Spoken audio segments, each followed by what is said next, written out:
community resource center is open for residents in the Kern River Valley who are affected by public safety power shutoffs. The resource center is at the Kern River Valley Branch Library on Lake Isabella Boulevard. The center is open until 7 o'clock tonight and again tomorrow from 10 a.m. till 7 p.m.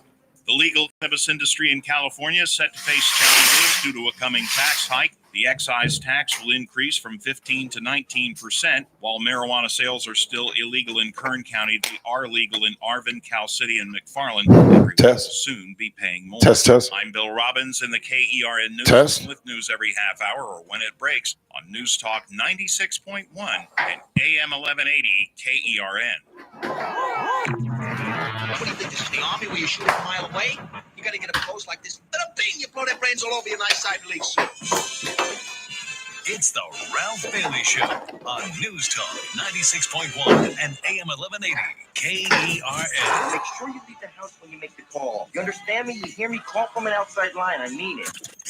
Call in or text to 661-842-KERN. That's 661-842-5376. Listen live at KERNradio.com.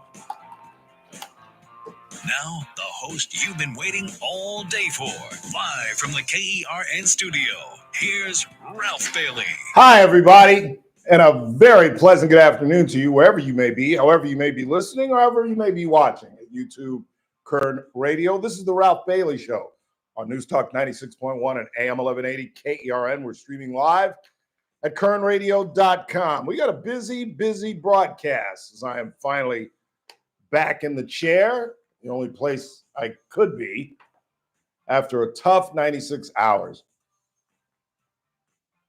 And if you know me, I'm a horrible patient and I love talking about my illness, but I'm not going to do it. I'm not going to do it today. We're too busy. We've got too many things to do. We begin with a heavy heart. We will play our last interview with Lynn Eckert, badass Marine who passed away over the weekend. She had suffered a stroke and never recovered. She was up in Tehachapi. The only good thing that I can say about this is we presented Honor Flight with a check for our golf tournament. And Lynn was there. And I wasn't going to speak. I had asked Jen Bowden, I speak at these things every time we come here. And I do the same stupid joke. Hi, I'm Ralph Bailey from the Ralph Bailey Show, but I'm not here to talk about my show, which airs 3 to 6 on 96. It's just, so I was just going to not say anything. And I saw Lynn was with us. So I said, no, Jen, I do want to speak. And I just thanked our sponsors and everybody who helped us with the golf tournament. And then I said, and also let's recognize that Lynn Eckert is here with us. And that's the last time I saw Lynn. In fact, that picture that I posted on Facebook with Lynn and I, not the one where I'm interviewing her at the Arlington National Cemetery, but just the selfie we took at that breakfast was the last time I saw Lynn and the last time I got to talk to her. And she will be sorely missed. She was a great woman and a great part of the Honor Flight family. And then I read in the newspaper today that Louise Lewis passed away on June the 23rd at the age of 100. And we unfortunately don't backlog that long to 2022 when I interviewed her, so we couldn't find that. But she's a remarkable woman, was a fan of the show, got to meet her daughter, got to spend a lot of time with her. I've got some other pictures that I'm going to post. Mike Arier talking with her at our golf tournament. She came to our second annual Honor Flight tournament. This year will be our fourth in March of next year. But it's just a sad time. It's that period of life where we're, losing that generation. And she lived an incredible life. She was the real life Rosie the Riveter. She left high school in the 1940s to work for a company. She was riveting nuts on wings of B-17s in 1943, the height of the conflict, and was married for 65 years and was just a delightful, sharp as a tack, and just an incredibly delightful woman. And another really significant part of the Honor Flight family. But coming up after the break, we'll play our last interview with Lynn Eckert that I did do in Virginia at the Arlington National Cemetery. They've created a women's museum. And as I've talked about, my only criticism of Honor Flight is we only go there when there is a veteran female. And I think that does an injustice to that museum and all the men. It's like, if there's not a woman, we can't still see it. It's a great museum. I hope Lely hears me. I hope they add that and make that a permanent part of the trip, no matter who's on it, to visit the Women's Museum, because it's really fascinating to see the women that participate. In fact, there's a picture of a group of women from the 1940s, and one of the women is a Bakersfield resident. So our hearts are heavy. They really are. But they both lived amazing lives and will never be forgotten. Coming up at the bottom of the hour, Congressman Vince Vaughn is going to join us. We're going to talk about primarily the ruling by Judge Gregory Pulskamp allowing the VA clinic to begin construction. However, it is still shrouded in litigation. We'll talk about that with the congressman. It's a Wednesday, so Howard Marcus will join us at 4 o'clock. And I'm just going to have to take the heat, because I know that if you say anything, the Trump's tie is askew, you're going to get railed by the conservative Republicans. I'm sorry. This cabinet is a crap show. And that's an alliterative term that I had to clean up, but it's a crap show. It really is. I thought Pam Bondi was brilliant and was going to make a great attorney general. But I just don't understand this woman. And we have audio of Bondi on national television saying, well, I've got the file on my desk, and the directive from the big guy is everybody wants to see it 48 hours later. What file? Ain't no file. I ain't got no file. You got a file? You got a file? I got no file. It's like, what? Kash Patel and Dan Bongino, who made a living, Mr. Bongino, fortifying these conspiracy theories about the Epstein files and Bill Clinton, blah, blah, blah. Jeff Epstein, never heard of it. And then you got Hexit. It's just a crap show. And now even what they call the MAGA movement or Trump supporters are calling for Bondi's dismissal over this, over Epstein. It's a little wackadoo if you ask me, but we'll get into it a little bit later. And I've got just some amazing sports stories. Wimbledon, you are so lucky. So stupid lucky. Chris and I have a bet. I've got Alcaraz. I still feel like I'm in the catbird seat, 2-time defending champion, and just destroying everybody now after starting with a 5-set match and gave Chris some hope. But Yannick Skinner, is it Yannick or Janik? How does he go? Yannick Sinner, I said Skinner, was 4 games away from defeat. 4 games away. He lost the first 2 sets, and it was 2-2 in the third. Now, it's not just the fact that my guy, or the guy that could have defeated, I don't even know the guy's name, that could have defeated Sinner and won my bet for me. I don't know what would have happened if he lost and my guy got to the finals. Would I have won the bet? He got further. Yeah, it's like whoever got further. Yeah. Okay. So it's not just that my guy tore a pectoral muscle serving. Do you know the stat on this guy? This is the 10th time this has happened in a major. Dude, retire. You're the Ralph Bailey of the tour. What's the matter with you? You can't get through a major? You're up 2 sets on the #1 player in tennis, and you got to withdraw? I'm laying in bed screaming, boy, get back on that court.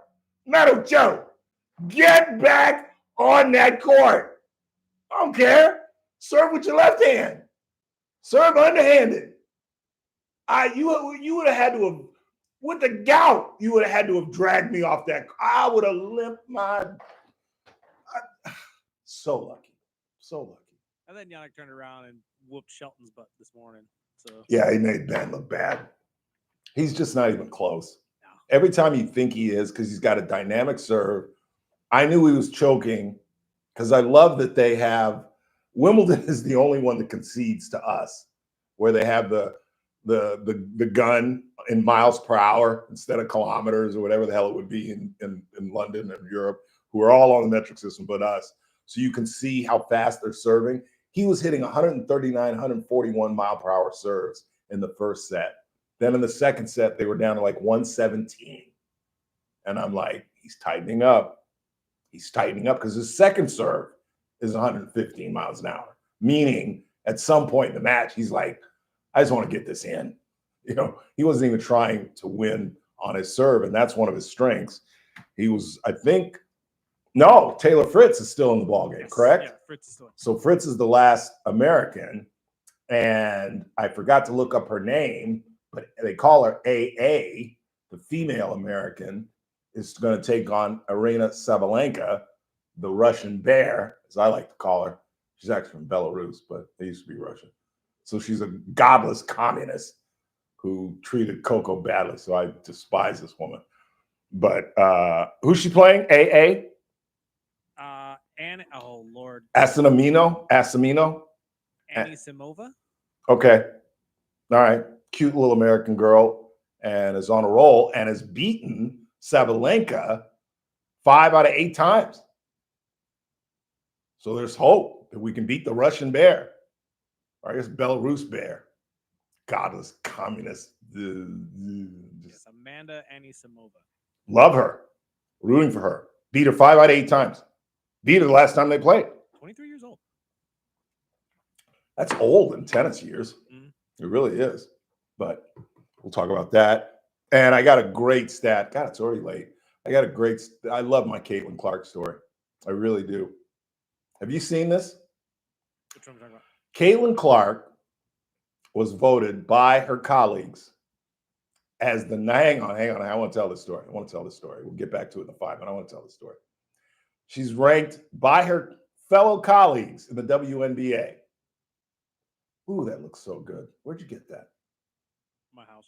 Damn. There's no water. There's water in the machine. It's hot. Yeah, the machine doesn't work like that anymore. So It the annoys me because the guys come and drop drinks off, and so the sodas are hot too. compressor in the machine's broken. So Caitlin Clark, by her colleagues, and this is why I'm bringing this up because y'all tell me, "Oh, Ralph, stop looking at life through race, and you're the only one that does." That's life. Life is about race because this is the biggest case of racism I have literally ever seen in my life. Well, that's not true, but it's radio, so I'll be a little hyperbolic. But they voted her, Chris, not 9th best player in the WNBA, which in itself would be a joke. 9th best player? She's not in the top 5? That would be a joke. They voted her the 9th best guard in the WNBA. Okay? All right, fine. What you need to know is in 42 games, which is a skosh, a game more than half of an NBA season. 42 games. She leads the WNBA in 25 and 10 games. In the history of the league, in 42 games, 42, my old football number, Jackie's number, 42 games. She's gotten 10, 25 and 10s, 25 points, 10 rebounds. Diana Taurasi, who many people would argue with me is the best player of all time, which is crazy. It's either Cheryl Miller or Lisa Leslie or maybe Caitlin Clark. But okay, we can argue that later. But Diana Taurasi has 9 25 and 10s. She played 565 games. Caitlin Clark has 10, 42.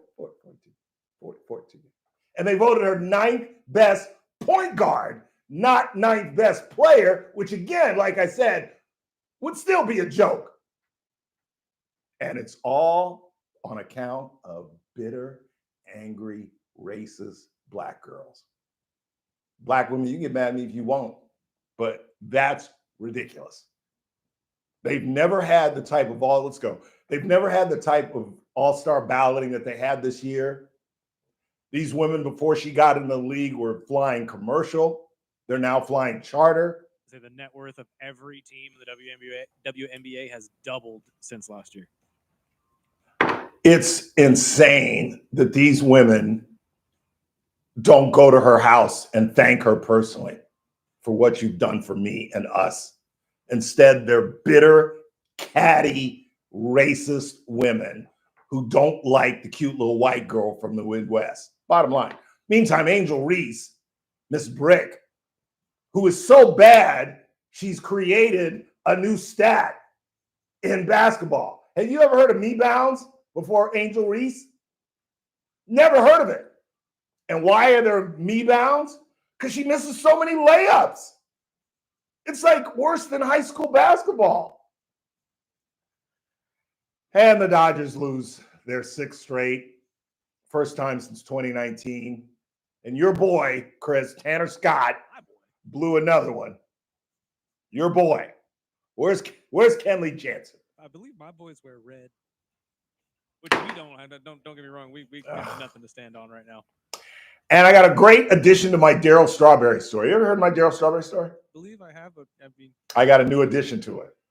It's boring as hell, but I absolutely love it. I'll tell you about that later. Let's get going.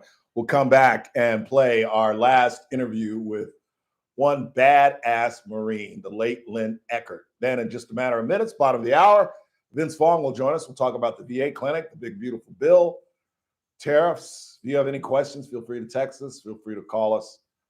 842-5376, 842-KERN. And at some point, we'll talk about Rio Doso, New Mexico.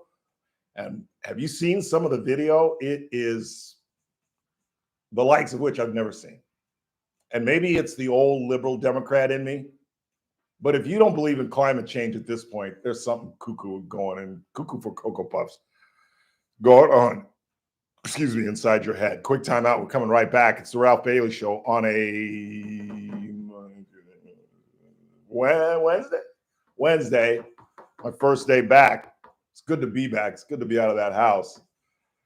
Right here on News Talk 96.1 and AM 1180 KERN. And we're streaming live at kernradio.com. News Talk 96.1 and AM 1180 KERN. Start your day right. First Look with Scott Cox, 6 to 9 a.m. On the Thursday edition of the First Look. you want to play Lynn here, right? Yeah. Okay, because we're going to be right up against it, so you're going to have to go right to it. Well, let's hold it then. I don't want to rush it. We'll hold it. I mean, like, again, you have perfect amount of time if you just want to go straight to it, because I have 5 minutes. But And then it'll just go out? Yeah. All right, let's do it then. 86.1 and AM 1180 KERN. Look who's here. It's the Valprado family from Luigi's Restaurant and Old World Delicatessen. Gino, I know everything begins with your incredible staff and your familial atmosphere. I love what we have at Luigi's, and I love everybody that works there, and they're all like family, and then our customers are like family, so it's all one great place. And Lynette, I know your passion is the delicatessen. What I love about it is that when you have lunch in the restaurant, you can go next door into our deli and buy anything that's on our menu. Our best sellers are the pasta sauce, Luigi seasoning, freshly sliced meats and cheeses, specialty food items, and of course my passion, Scooters or Achilles tendon. Details and all the happiness at Luigi's. Go to our social media at Shop Luigi's on Facebook or Luigi's Bakersfield on Instagram. Luigi's Restaurant and Old World Delicatessen, where friends meet. King Door Company continues to set the standard in the garage door industry, and I'm here to tell you a few of the reasons why. First off, King Door carries Clopay garage panels and LiftMaster openers, so you're guaranteed quality and reliability well beyond the reach of most garage door companies, and it just gets better from there. King Door has a fleet of fully stocked service trucks with all the parts and tools to handle any job quickly and efficiently, and those trucks are manned by the most knowledgeable technicians anywhere. They have all the technical expertise imaginable and the most up-to-the-minute training available. In fact, fact, King Door is so committed to training that they have the King Door Academy, a full-size, state-of-the-art classroom right on the premises with all the latest teaching aids, including working garage doors to simulate any installation, repair, or technique. Your garage door is a very important part of the safety, security, and look of your home, so don't trust it to anyone but King Door Company. Call them today at 397-2744. Stop by the showroom at 7450 District Boulevard, or check them out online at kingdoor.com. King Door Company, your company with the pride of a lion. The Clay Travis and Buck Sexton Show, live 9 to noon. Now back to the Ralph Bailey Show on News Talk 96.1 and AM 1180 KERN. Here is our last interview at the Arlington National Cemetery with late Marine Lynn Eckert. We're here at the Women's Memorial at Arlington National Cemetery, and I'm joined by Lynn Eckert, one of our 3 female veterans, one badass Marine. First, tell me how you got in the Marine Corps. Okay, so I had a very, very bad childhood. I was raised in South Central LA, and drugs and alcohol. All my family's gone to drugs and alcohol. Used drugs for a couple of years, tried to kill myself twice, ran away from home. I was 21. Went downtown to Inglewood, found a recruiting station, walked in and said, I don't care who takes me, but I need to be gone. And I'm 21, so you don't want to go home. I didn't want anybody in my home. So I was on the street for about 2 weeks, and the Marine Corps said, we got you. So I signed up for 5 years and joined the Marine Corps. Changed my life. And last year I have 50 years clean from drugs and just made a name for myself. Broke the stream of bad generations of alcohol and drugs in my family, about 4 generations back, both sides. So I'm really happy about that. And how'd you rise in rank in the Marines? So I worked very hard. And when I went in the Marine Corps, there was less than 2% women. I served 3 years in Japan and 2 years in 29 Palms. I found that women had to do 200% the work that men did. So as long as I did that, I moved up and had sergeant within 2.5 years because I was working. I was working 16, 18-hour days. Loved it. I also was chosen to start a women's fast pitch softball team in Japan to go all the way back to the United States and California for 3 years. I said, hey, the guys are going, women get to go cheer.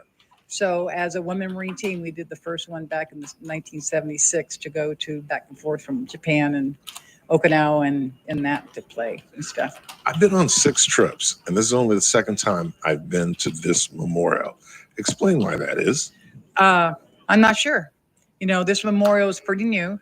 I know I didn't even know about it when I got out. Of course, I didn't even mention I was a Vietnam veteran. Not that I had boots on the ground, but I was still a Vietnam veteran. My family disowned me when I joined the military. They said, we don't want anything to do with you. Came home, they burned all of my military stuff. So when I found out about the military was actually when I was on honor flight in 2021. They said, hey, you need to go sign up. Sign up for what? Well, there's a living memorial for women that have served in the military, and we want you to be a part of that. So they presented me a plaque and all kinds of kudos and that. And to me, what this does is let women know, young children, teenagers, young women, hey, you can serve your country and you do count. What would be really nice is that every trip that everybody would recognize the Women's Military Memorial, because we did our job too, whether we're overseas on the ground, boots on the ground, or just stateside or in whatever. We didn't get to pick and choose where we went. Our commander-in-chief did that. So we said, okay, you send us here, we're going to go there. So that's why I did 3 years in Japan. And I would have stayed in the military, to be honest with you, but I wanted children, and I refused to have children when I was in the military. Talk to any veteran, but particularly women, obviously, who are all almost to a person reluctant to come on this trip. Did you experience that? Oh. Why is that? And talk to those who are reluctant. The reluctancy that I had was, especially for honor flight, is I didn't feel worthy. I didn't feel worthy as a veteran because I didn't do boots on the ground. I'm not a combat vet. I'm just a veteran. But when I had several people come to me and say, you did your duty, you served stateside, you didn't pick and choose where you went. Absolutely. These folks did. You answered the call. I answered the call to my commander-in-chief. Whether I'm pro-Republican, pro-Democrat, it doesn't matter. I answered that call. And I would tell women everywhere, don't be afraid to come forward. Don't be afraid to serve, because it is a wonderful, wonderful career. And then when you get out, you have a career to fall back on. It gives you independence. You don't have to rely on anybody. If you want to get married afterwards or while you're in the service. You talk to Allie? It's just the fact You that talked to met Allie? so many wonderful people, and Bong's girl? I got to travel and see different countries. So And I'll leave you on He's this on the note. On a lighter note, Dan Contreras, known for being kind of a jokester, handed you a crayon. Walk us through that. So the Marine Corps is noted for crayons, and they always tell us that we eat the crayons or we color with crayons. What? And I happen to be I was saying I was gonna go straight to break if you wanted to walk around, but now I'm like, oh wait, never mind. of the American Legion in Tehachapi, California. And the first day I went up to the podium, somebody left me a box of crayons and a coloring book. So, you know, it's a joke between all services that the Marine Corps eats the crayons, so we're going to give them the crayons. But thank you for the interview. I appreciate it. And thank you for your service. Thanks Thank for talking with me. Thank you. Appreciate it. And thank you very much. That was great. The late Lynn Eckert, just a fabulous woman. From one fabulous woman to another fabulous congressman, Vince Vaughn joins us next. News Talk 96.1 and AM 1180 KERN. With SRN News, I'm Keith Peters in Washington. Officials in Texas are facing mounting questions about whether they did enough to get people out of harm's way before a flash flood swept down the Guadalupe River and killed more than 100 people, including at least 27 children and counselors at an all-girls Christian camp. More than 160 people are still believed to be missing. President Biden's White House physician is refusing to answer questions as part of the House Republican investigation into Biden's health in office. Dr. Kevin O'Connor invoked his rights under the Fifth Amendment during a closed-door interview Wednesday before the House Oversight Committee. Oversight Chair Congressman James Comer of Kentucky says O'Connor's refusal to testify makes it clear there was a conspiracy. More details at srnnews.com. News Talk 96.1 and AM 1180 KERN. From the KERN Newsroom, your live and local news update on News Talk 96.1 and AM 1180 KERN. I'm Bill Robbins. There is now more affordable housing in downtown Bakersfield. Elevate Apartments has opened and offers 126 one-bedroom units, as well as support services to help residents make the move to a better living situation. The plan is to impact thousands of people over the lifetime of the building by providing the residents with services that include education, help with job placement, and health services during their 18-month stay. The legal cannabis industry in California is set to face challenges due to a coming tax hike. The excise tax will increase from 15% to 19%. While marijuana sales are still illegal in Kern County, they are legal in Arvin, Cal City, and McFarland. Everyone will soon be paying more. I'm Bill Robbins in the KERN newsroom with news every half hour or when it breaks on News Talk 96.1 and AM 1180 KERN. Attention, Medicare beneficiaries here in Kern County. If you are eligible for Medicare and looking for a doctor who listens and cares about you with minimal wait times and prompt referral authorizations, it's time you learned about QualCare IPA. QualCare IPA contracts with most Medicare Advantage health plans and provides you with access to a large network of outstanding doctors and quality hospitals right here in Kern County. Medicare Advantage health plans go beyond original Medicare benefits coverage, and understanding these coverage differences may be confusing.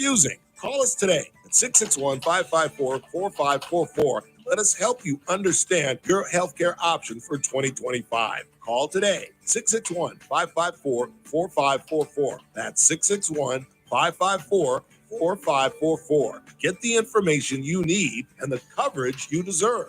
For accommodations of persons with special needs at meetings, call 661-554-4544, TTY 711.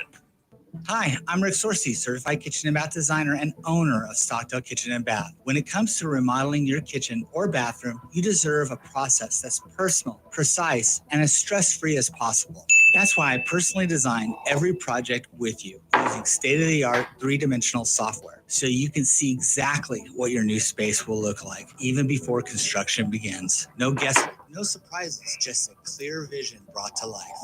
And I believe in guiding you through every step of the process. I shop with you. Cabinets, countertops, fixtures, so you get the perfect Hey Siri, combination of of style and function.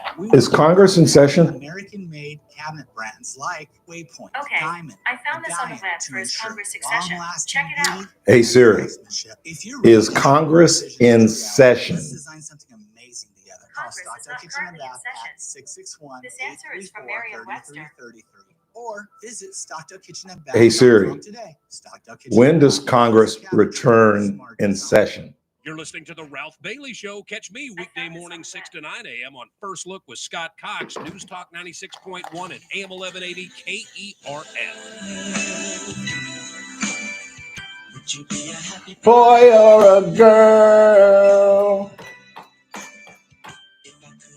give you the world. All I can do is just offer you my love. Hi, Lisa. Congressman Vince Fong joins us. Congress is out of session. Congressman, where do we find you on this Wednesday?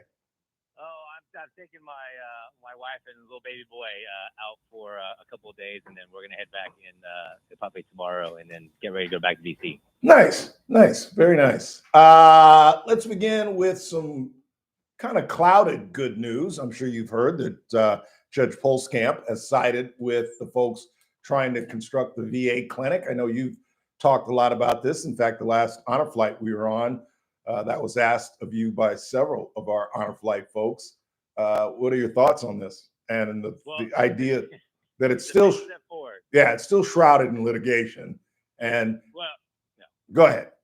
Well, I mean, it's something that needs to be done. I mean, David Aldeo and I, we've talked to the VA secretary and his team about this. The lawsuit's moving forward. I mean, we got that resolved, and we'll see if there's an appeal. But we've also working through the appropriations committee to ensure that we deem this complete, so that these bad actors who are abusing the CEQA process, the California Environmental Quality Act.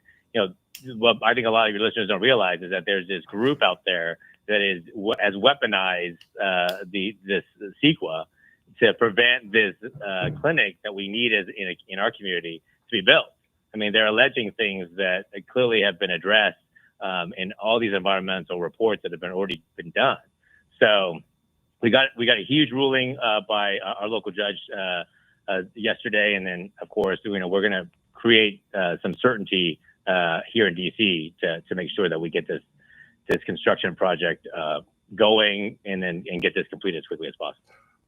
What is their gripe? I mean, obviously the friends of the Kit Fox is obvious, which is mind-boggling. But beyond that, what is their gripe? How could anyone fight a veterans clinic? Well, the current landlord doesn't want to give up the spot. His $400,000 a month. Yeah, and he's getting paid, rent, and then you've got this new location that was chosen that will let us build a modern, bigger clinic. And so he certainly, was on the other end of the review process. But at the end of the day, our community is growing by leaps and bounds. Our veterans population is expanding, and we need to give them access to the best care possible. And so building a bigger clinic with all the newest technology and modern amenities, that's what we need to do. And we got this approved. I mean, this has been a decade or so in the making. Yeah. Approved by Congress, funded by Congress, signed by the president, multiple presidents. And so the money's there. During the Obama administration. Exactly. So, I mean, everything is there. We just need to get to the groundbreaking. The location's been chosen. Let's just get the construction and get this thing done. And so you got this group that it's an offshoot of probably the current landlord that has just are alleging things that are not true, and we've been stuck in the court process for a while. And the scary thing and the unfortunate thing is that it's not just the VA clinic. You've got housing projects that we need in our community. I mean, you've got a whole host of things. We have wildfire prevention projects, with trying to create safe, trying to create fuel breaks in our forests. And you've got these extreme groups that are using CEQA to prevent, the removal of these fuels in our forests. So, unfortunately, the VA clinic is trapped in this legal mess. But we've got some clarity now, and we're almost to the finish line to get this thing started and finished. Yeah, because the West Wind location's a joke. I'm so close with Honor Flight. I talk to these veterans, and so many of them tell me, Ralph, I still got to go to LA. I still got to go to Westwood. It's just not working for me here. And the Knutson facility is, state of the art. Exactly. I mean, I've seen the plans. I mean, not only is this lawsuit preventing, you got these veterans, as you mentioned before, having to drive down to Los Angeles. But imagine if you're a veteran that lives in Lake Isabella, yeah, that lives in Kernville, that lives, in the remote outlying areas of our community. I mean, they've got to take the 178 into Bakersfield. Imagine them driving down to LA. Yeah, it's crazy. It's insane. We need to give them access to local care. Absolutely. Absolutely. Congressman Vince Vaughn is our guest. Let's talk about the big, beautiful bill. Barely got it over the goal line, but I've adopted the Michael Bowers doctrine. I don't know if I told you this first time I talked a couple of weeks ago, but when I first hit the House floor, I told Michael, I said, I don't think it's going to pass. I really don't. And he looked at me quizzically and just said, Ralph, at the end of the day, everybody will get in line.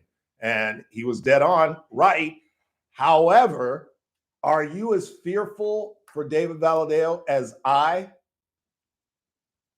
I'm not. But here's the thing: we've got to make sure that people understand, what's in this bill and why it's an important piece of legislation and has huge victories for the Central Valley. I think the unfortunate thing is that you've got a lot of people, especially my Democrat colleagues, that have replaced a constructive debate with online shouting matches and extreme rhetoric. And a lot of people aren't looking at what is actually in the bill. I mean, let's look at this objectively and have a constructive policy discussion. We had a tax cliff that was going to happen at the end of the year. So you're telling me, and Congress actually now did the responsible thing. We didn't wait till November or December before the deadline. And imagine us 6 months from now, going up to December 31st, and everyone's taxes were going to go up 18 to 25%. Not only on the personal income side, but on every single business and corporation in America.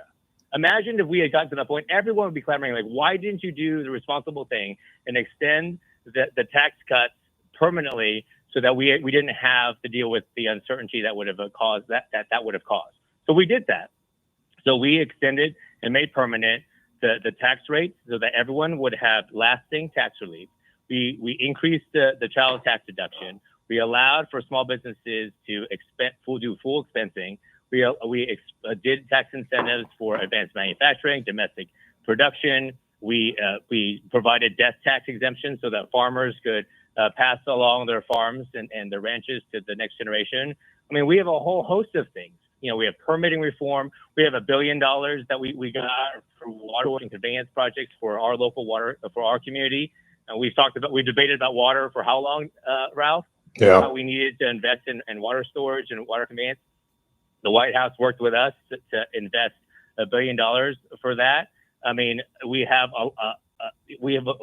a ton of things that are in this on the tax side. We have a lot of agricultural provisions that are good for international trade.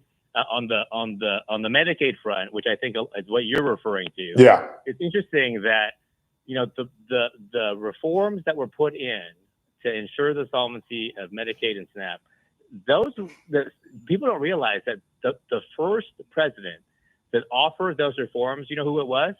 Who? President Obama. So President Obama offered these reforms to ensure the solvency of Medicaid in 2013, 2014, right? But because President Trump introduced it, now everyone on the other side of the aisle is opposed to it. But no one opposed it when President Obama proposed it as well. I mean, so this is the thing that we've got to work through. If we did nothing, Medicaid would go insolvent. Every actuary says that. SNAP would, SNAP needs to be shored up because California is one of the states that is spending billions of dollars in improper payments. What I don't understand is how anyone can say if a state doesn't use the money properly, either on Medicaid or on SNAP, that somehow that should be allowed. I don't quite understand how that makes any sense. The state of California, Governor Newsom, is spending $12 billion a year on free healthcare for illegal immigrants. Well, why wouldn't we take that $12 billion and give it to the hospitals and to the clinics and to the doctors and increase their reimbursement? But no one wants to focus on that because people don't realize that that Medicaid is a shared program between the state and federal government. But if the state is irresponsible, everyone just expects the federal government to bail out California. Yep.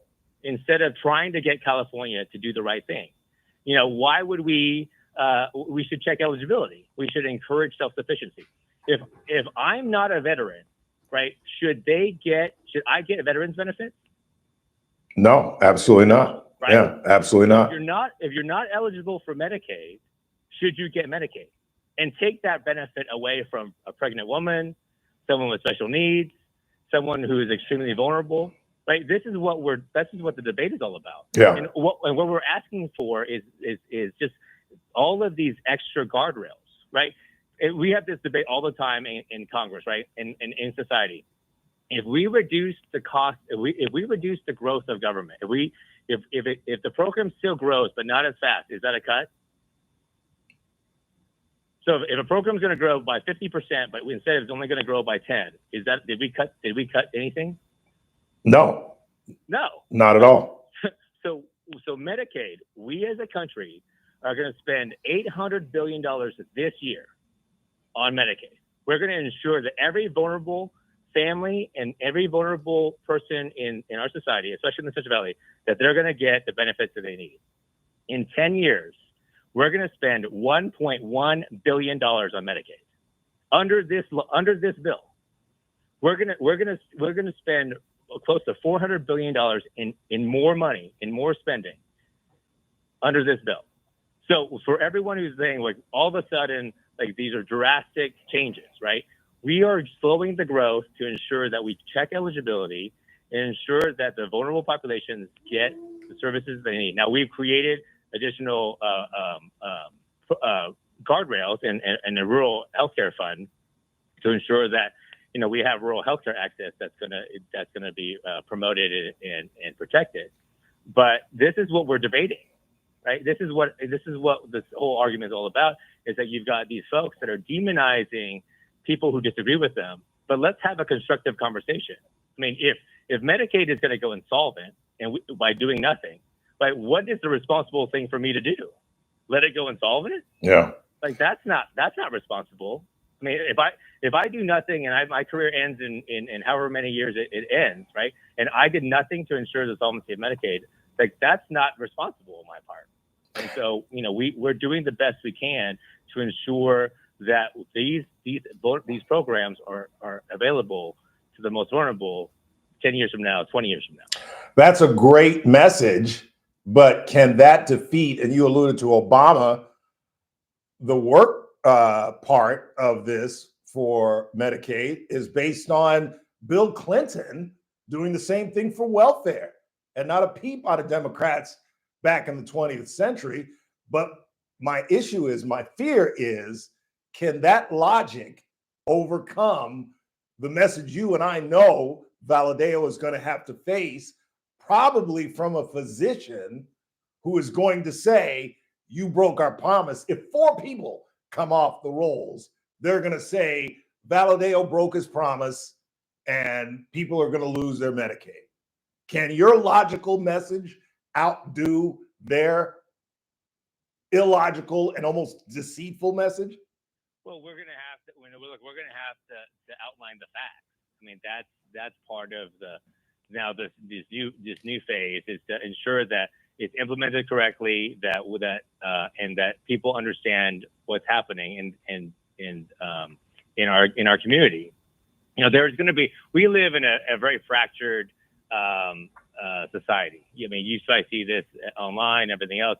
It's like, if you disagree with me, that's okay, right? But let's have a conversation about how to best ensure that we implement and pass good policy.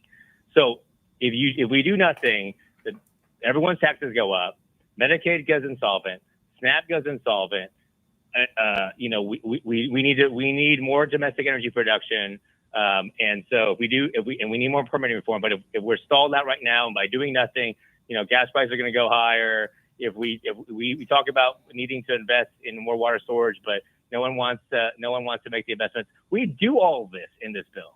We put everything in this one bill to ensure that we increase domestic energy production. We build more water storage. We ensure that the tax rates stay the same. We ensure the solvency of Medicaid and SNAP, right? So, we have good policy that we're going to basically, ensure that it gets out there and communicate with that. But, there are going to be other groups, especially the Democrats, who are very good at demonizing people they don't agree with. Yeah. And they're going to make us, and it's not even just demonizing it, right? They're going to attack us personally. Yeah. Right? Yep. It's going to be so ugly. I tell my wife right now and my family, like, I don't think it's even worth you going online anymore. Yeah, it's ridiculous. The one thing we have to learn as a society right now, and I have this conversation with teachers and professors and chancellors of universities. Civil discourse is to have a conversation Yep. and figure out how to disagree. Yep. And find a way to find common ground. And that's what we're supposed to do. I mean, I was elected to solve problems. Now, not everyone's going to agree with me, but at the end of the day, this is a good piece of legislation with huge victories for the Central Valley. Yeah, civil discourse. It's something of the 20th century. I'll leave you with this. What do you make of all this Jeffrey Epstein nonsense? Why did Pam Bondi go on Fox and say, files on my desk, and then later say, I've never heard of Jeffrey Epstein? What is, and why is everybody so curious about this? And why isn't anybody talking about, because they all want to, I can answer the question for you. They all want to try to tie this to Trump, but you will not hear, other than on Fox, the fact that Trump pushed himself away from Epstein long before he ever got into politics. Yeah, he hung out with him in the 90s and he's seen dancing with him at places and hanging out with him, but he pushed away. He found out this guy was a POS and moved away from him long before he ever thought about being a president. But you're not going to hear that on CNN and MSNBC. What do you make all this nonsense? I'm still working my way through all the files. I think I've read maybe an hour's worth of some of the information that's out there. I mean, I got caught up more in all the trying to get the one big beautiful bill right through that. So, I don't know what. I mean, the Epstein's a bad dude. I mean, everyone associated with him, when it came to all that stuff, they all got to be held accountable. And if there's more people that need to go to jail, they should. But I don't know much more to say than that. Yeah. Final. You got any advice for the Dodgers? We just lost our 6th straight. I know. We got to get back to the basics. I mean, I'm trying to figure out why they have Ohtani pitching right now. Thank you. Thank you. If anybody, I don't think they need him pitching. I think we gotta get healthy. We just gotta. I think we're gonna recover, but it's a long season. It is. We're in a tough spot right now. Barely at the halfway mark, but I'm already beginning to panic. Always good to talk to you, sir. I appreciate you taking the time, and again, thank Allie for us. Appreciate the time. No, thank you, Ralph. I appreciate it. All right, enjoy your vacation. Talk to you later. Quick time out. We're coming right back. Vince Vaughn, good guy, smart guy, very smart man. Top of the hour, Howard Marcus joins us, another very smart man. And we'll dip into this Epstein nonsense at some point in the broadcast. Talk a lot of sports in the 5 o'clock hour. It's the last weekend of Wimbledon. And as I mentioned, the Dodgers have lost 6 straight. And guess who we got to go visit? The god-awful, stinky Smellies. And they're feeling pretty damn good about themselves after their catcher, my young son, Patrick Bailey. I've never really talked about my relationship with his baby mama. That's an inside joke for people that know how I grew up. See, I told the story about Jim Bailey. Forget it. Quick time out. We're coming right back. It's the Ralph Bailey Show on Newstalk 96.1 AM 1180 KERN. We're streaming live at kernradio.com. 96.1 and AM 1180 KERN. Thursday edition, Clay Travis, Buck Sexton Show. We will talk with Jim Jordan about the latest legislation now moving its way through Congress, dealing with name, image, and likeness in college athletics and why that is significant. Plus, Senator John Cornyn of Texas will join us to discuss the latest on the awful floods that have taken so many innocent lives in the state of Texas. All that coming your way, Thursday edition, Clay and Buck. Don't miss it. Live 9 to noon. News Talk 96.1 and AM 1180 KERN. It's that man again, Ralph Bailey for Adaptive Network. You probably heard me talk about Adaptive Network for the last couple of months. We've teamed up with them because IT is our business. And when it goes down, we're out of business. And if you're a business owner that's been listening and you're thinking, maybe I need to join AGM and get better IT, what should you do? Well, the first thing I do is take an absolutely free security assessment. Call Adaptive Networks today at 241-0638. Don't wait until it's too late. By the time a business realizes their IT is bad, they're usually already in crisis. Adaptive Network makes it simple, no jargon, just absolute results. And they're there to help. They're local, responsive, and security focused. Again, call today at 241-0638. Adaptive Network, your IT partner in Bakersfield, making it simple, stable, and secure. This is a special notice to U.S. taxpayers owing $10,000 or more to the IRS. Tax Relief Advocates is urgently notifying taxpayers that tax relief initiatives are now available that may significantly reduce or eliminate what you owe. If you're afraid of an IRS lien, levy, or wage garnishment, don't lose hope. You can now take advantage of these current relief programs to end all collections, reduce the amount you owe, and resolve your tax problem. Even if you have years of unfiled tax returns or are already in a payment plan, you may still qualify for significant relief. Struggling taxpayers can now get relief they need during these hard economic times. A hotline has been established by Tax Relief Advocates for you to call and see what you qualify for. They are A+ rated with the BBB and have over 1,000 5-star reviews. Don't wait. Call 800-575-7147. 800-575-7147. That's 800-575-7147 or simply visit TRA.com. Must qualify for enrollment. Results may vary. Carpet Outlet Plus. Every day is sale day. No one can beat us, no one can touch us. You won't find better prices. Shop and compare, we don't care. Take a look our way and come into Carpet Outlet Plus. Every day is sale day.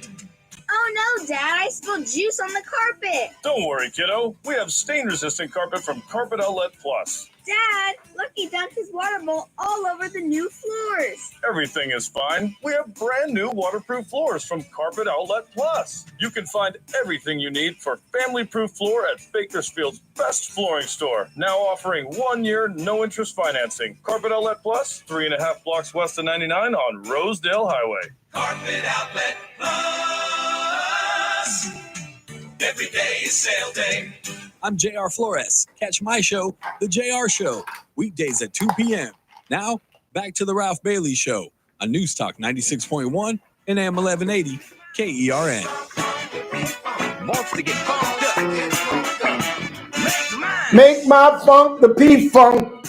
I want the funk up. I want to ride with the P-Funk. I want to get funked up. I want to ride with the P-Funk. I want to get funked up.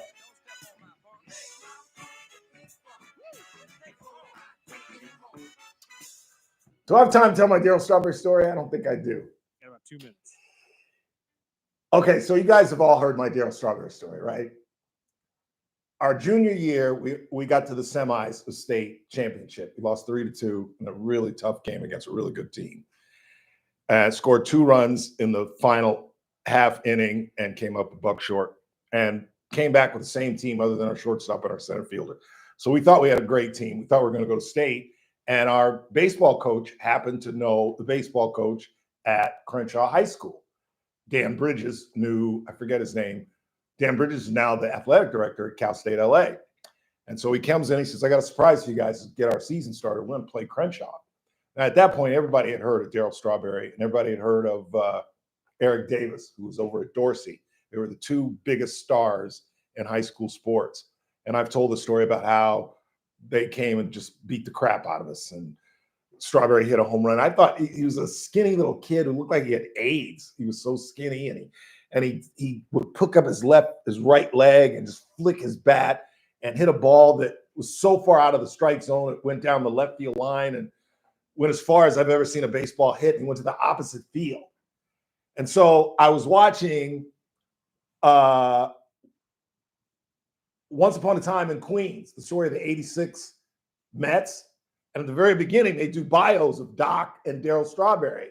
There's video in the documentary of that game. You can clearly see our Brentwood uniforms. You can see the VA hospital in the background.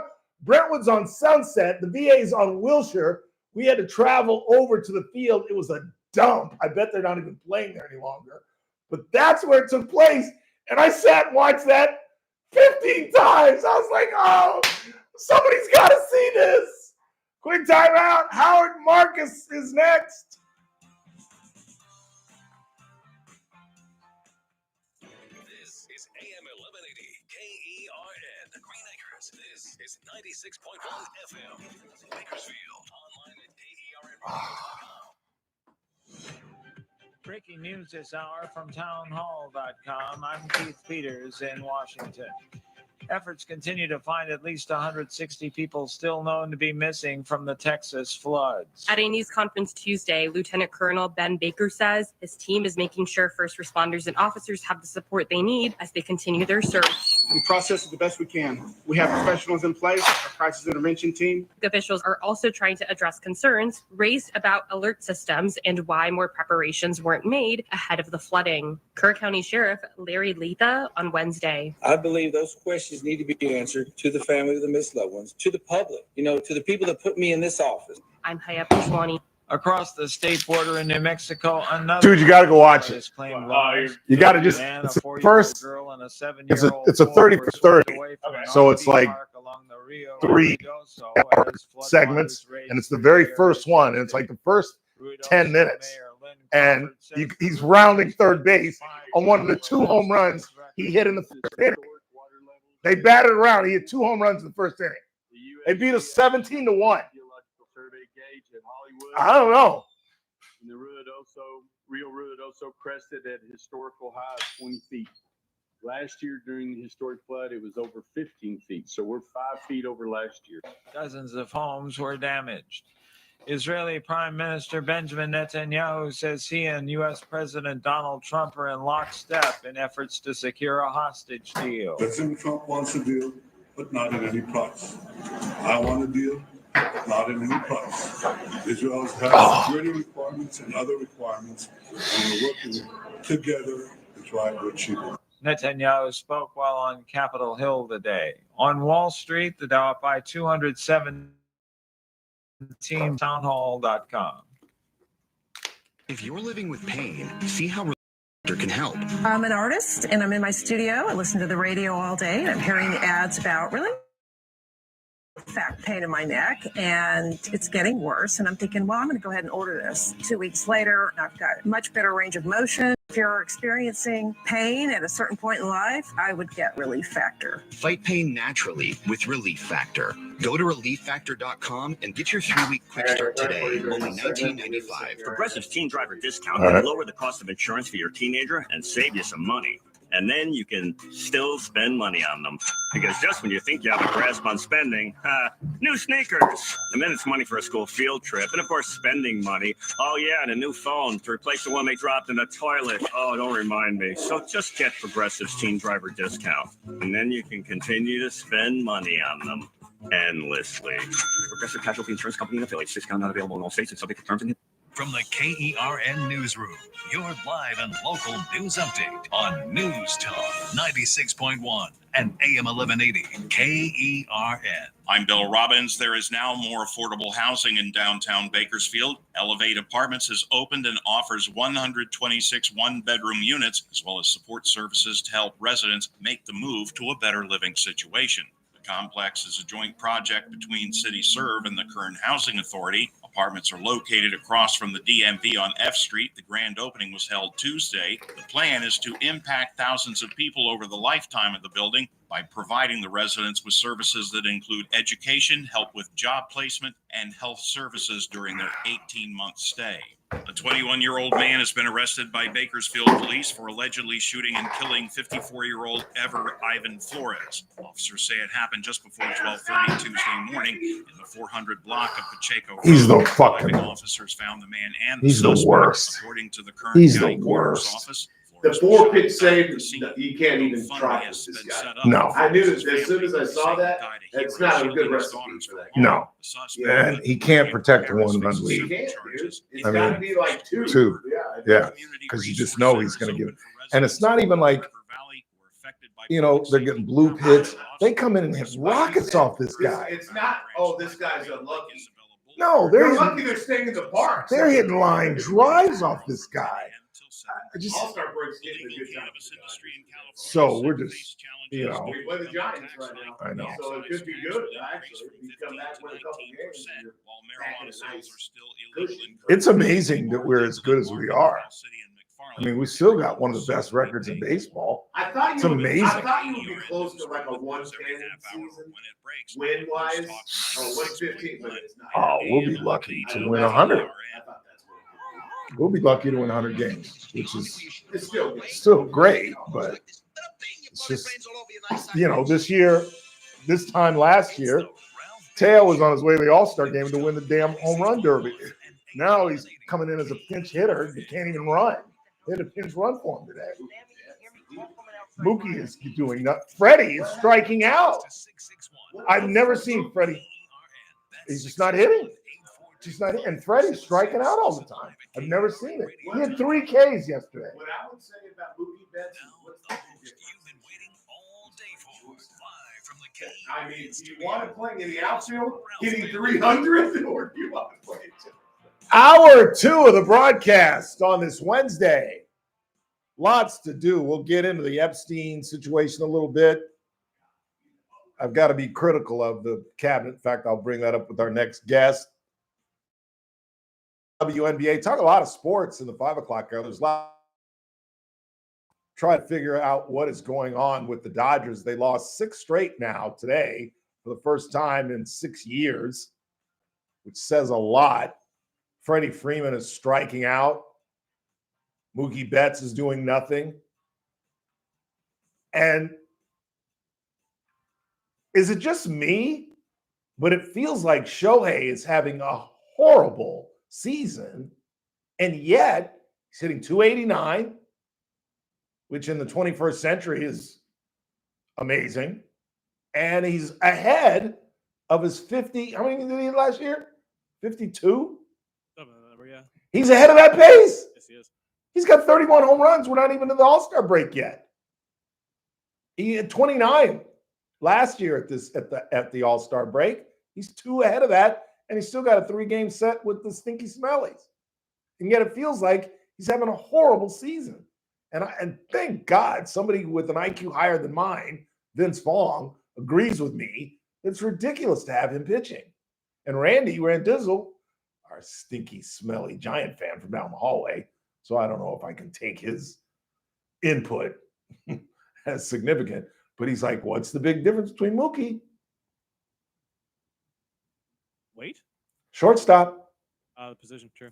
Making a guy that's played outfield his whole major league career all of a sudden come to the infield. What is the logic behind that when you think about it? Yeah, that's true. Because He Miggy, started as a shortstop, did he not? I think, as a youngster, but not in the pros. I never played shortstop for the Red Sox. Never played shortstop for the Red Sox. I don't think. I mean, you can look it up, but I don't. It's definitely the majority of his career has definitely been in the outfield. That's for sure. I just think it's an added weight on this guy because let's be honest, he's a C+ shortstop. He really is. I mean, he makes the simple plays, but he doesn't make Derek Jeter plays. I don't understand what the advantage is. And Miguel Rojas is turning out to be one of our better hitters, and he's a great shortstop. Great shortstop. Edmonds not hitting. Freddie Freeman is striking out. Freddie Freeman had 3 strikeouts the other day in one game. Freddie Freeman doesn't have 3 strikeouts in a series. He had 3 strikeouts in one game. I forgot we got a guest. Let's head up the hill, talk with our good friend, former federal agent, Howard Marcus. Mamba loves Mamba. Mamba loves Mamba.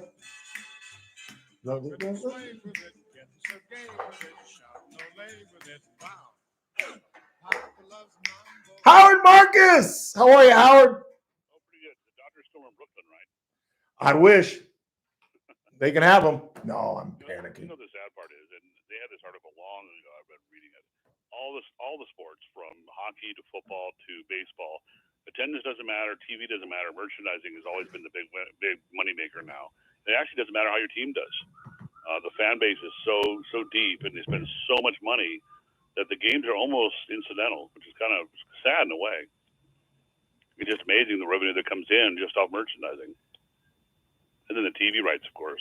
Yeah, that's now you stumble into the truth. It's all about TV rights. That's where the huge money is. Yeah. The Yankees have proven that with their Yes Network, and the Dodgers got up on their feet with Sportsnet. That's where the money is. But the article was the big article. It was about hockey at the time. Was they did the San Jose Sharks and the Mighty Ducks solely based on the whole team was based around merchandising before they even had the team. You know, remember they had the movie The Mighty Ducks. Oh, yeah. Let's get a team out of it. And they were making money before they had a roster. And, you know, there's nothing wrong with that. You know, fans are allowed to spend the money the way they want. And I know they have team loyalty. Some go back, you know, decades. My grandfather was a diehard Dodgers from the time they were Brooklyn to the day he died out here. Yeah, 50-year, 60-year fan. Yeah. I'm. You know, at least they have loyalty, though. I'm right there. And I wear my Jackie Robinson jersey every Friday. Every Friday. But I'm beginning to panic. What do you make of this Jeffrey Epstein thing? And when I say that, I'm really asking you, what do you think of the cabinet? Because I think it's a crap show. I really do. I don't. What the problem I had was that there was all this uproar over the alleged list. And look, it depends on who's on the list. You know, there's always a rumor that everybody from just about everybody on down was on this list. Yeah, but both right and left, Republican, Democrat. But now they're saying there's no list. Yes, Pam Bondi went on national television and said, if my producer was in the studio, I could play the audio for you. But we'll wait for Chris to get back. I don't know where he is, but she went on national television and said the list is on my desk, and the big guy is telling me to release it. And then later, I've never heard of Jeffrey Epstein. I don't know what you're talking about. Yeah, I don't know unless there's someone done with the list. I honestly don't know. There's some motive behind here that you and I aren't seeing. You know, look at nothing else. A flight list would be available. These people have to book in. There's hotel stays. There's flight lists. You know, that kind of thing. You know who visited the island. Who got in trouble over it. Right. You know, that kind of thing. So you know who's been there. And I'm just curious who they're shielding. And it must be somebody so sensitive that they're more afraid of the list being released, even at the Trump White House. Or there's something we have played that we're not seeing yet. There's something further down the line. And I'll be honest, we don't know yet. So you think there is something rotten in Denmark? You know, well, there's no other explanation. When you say you have a list, then you say you don't have a list. And it's not, you know, there's something going on. We just don't know what it is. And there's got to be some motivation for it. You know, could be using it for coercion on the left. You know, the Democrats are being pushed with it. I don't know. You know, we won't know for a while. We may never know. No, I don't think we'll ever know. Here's the audio of the Attorney General, who I thought was going to be brilliant, but this is crazy. This is something Donald Trump has talked about. The DOJ may be releasing the list of Jeffrey Epstein's clients. Will that really happen? It's sitting on my desk right now to review. That's been a directive by President Trump. I'm reviewing that. I'm reviewing JFK files, MLK files. That's all in the process of being reviewed because that was done at the directive of the president from all of these agencies. It's sitting on my desk. Yeah, something's happening. I mean, you can't walk away from your own words. Yeah, I don't know. You know, and hopefully at some point in time we'll find out the reasoning behind it. You know, we got redacted reports going back to Pearl Harbor. You know that there's always been a rumor that we knew about the Japanese attacks, the Japanese intelligence briefs, and That's why the aircraft carriers weren't there. I mean, I don't want to be too obscure. Going back to JFK, that when you don't have the light of day, that's when you feed these conspiracy theories. Yeah. And that's the problem. And when you say have a list, you have a list. Yeah. And when you say you don't have a list, but you already said you did, there's something wrong. And to be honest, I'm hoping it's for a altruistic reason. I hope there's a reason why. I hope that they're still examining it, or there's more documents to be reviewed. I don't know, but there's something wrong here. I mean, it's real obvious. If you say you have a list, like you said, you have a list. Yep, it's clear. What do you think of the cabinet? What do you think of Kash Patel? Compared to the last one, geez Louise. You have confidence in Patel and Bongino and Hegseth? Yeah, I do. Wow. Because compared, again, you've got to do historical comparisons. No, not really. Why? Why? Well, we've had almost 30 years of people picked solely based on political affiliation or on, how do you put it politely, on a DEI hire. And these people are picked on competency. And so, really? I think so. Yeah. Oh, yeah. Patel. Yeah, he's reforming the FBI inside and out. I mean, the stuff that I'm hearing is he's turning that into, the fact that they're having now Brennan and Comey. Look at. I'll make it another way. Look at what Brennan and Comey are now being openly investigated for: pure political espionage, bordering literally on treason, where they actively, as heads of the two most powerful agencies, the FBI and the CIA in the United States, actively colluded and collaborated against a sitting president to release a report that they knew was wrong solely for the purpose of defeating an election. And that's coming out. And that they've caught them in their own lies between the testimony in Congress and the documents they've uncovered. So you compare the current people that are basically scandal-free against the prior administration and the last administrations. You can look at that and go, yeah, these guys are a breath of fresh air. Comparison on a scale unheard of, openly unheard of. And, there's a reason why they're being investigated, because they were corrupt. These guys are not corrupt. There's nothing to be done here that hasn't seen the light of day. They've been more open. They've had more press conferences in the last 5 months than the entire prior 4 years of Biden. There a bunch of these guys. All these guys have appeared before Congress, and you've seen those hearings. The abuse that's heaped on these guys, in front of them, from being openly called these names by the Democrats. I don't know why they bother showing up. The first time they insulted me to my face, I would have walked out. Yeah, but a lot of the pushback is from fellow Republicans. There was a Republican, I think his name was Michael Feinberg, who just quit the FBI. There was another report that nobody wants to meet with Kash Patel unless they're accompanied by somebody, because apparently he makes stuff up if you're one-on-one with him. I have no confidence in him, Bongino, or Hegseth. And I think it's one of the reasons that I think former presidents select people who have already served in government. I just don't think they're prepared for the jobs that lie ahead of them. I just don't. We've had 40 years of failed career bureaucrats in these positions, which is the mess that we're in. The reason we have these cuts. We had open corruption in the USAID program, where $1 million was diverted for the Clinton's daughter's wedding, openly embezzling essentially from the U.S. taxpayer. And those programs are being cut. And the people that are overseeing the cuts, the people that are overseeing the reorganization of the FBI and the CIA are doing it with the best of intentions. The easiest thing for them to do, the least controversy, would be to go along to get along, and they wouldn't be subject to this abuse. They wouldn't be subject to this constant barrage of criticism. Think of it this way. Look what Trump's gone through, for example, just as Trump, let alone anybody else. He doesn't have to do any of this stuff. He was wealthy in his own means. He's not doing this for personal gain. None of these guys are. And the reality is, again, you have to compare them to what we've had before to see what a breath of fresh air they are. I'm willing to give them the chance. So 5 months in, the dramatic changes that they've had in government, the waste that's being cut, the fraud that's being cut, the open investigation that they're releasing, the Epstein list is a minor blip on the horizon compared to what the open treason by Comey and Brennan. And that's just now being uncovered 3 or 4 years after the fact. They hit it. There's no question. Hearings happen with these guys. We've talked about this. Biden's doctor is defying Congress, pleading the fifth on being questioned about his knowledge of Biden's decline. That's your prior administration. But he was incapable of being a president. It's not about comparison, though, Howard. Not in my opinion. Why? I mean, because you've got to look at the differences in governing, because that's what we're subject to. Each administration is looks back at the past and can they do better? And this one is doing better. It obviously is. I'm much happier now than I was. You look at the tariff wars are working. Peace treaties unheard of being signed. The Abraham the Abraham Accords are being expanded. Look at what he's done in 5 months. I just went to the first time in a year I was able to buy eggs without having to grab my wallet. So why is the party asking many conservatives, podcasters, outspoken conservatives are calling for Pam Bondi's head? Well, because there's always going to be that party within the party. I mean, look at Elon Musk going off the reservation, literally going off the deep end. Because you know what it was? Because they cut the waste of the EV program, the green program under Biden. So he decided to take it personally. Well, meanwhile, he was running around with a chainsaw in public before that. Remember that? He was waving that around. He's an unstable individual. So there's always going to be questioners, because if you're just in an echo chamber, you don't make controversy, you don't have podcasts.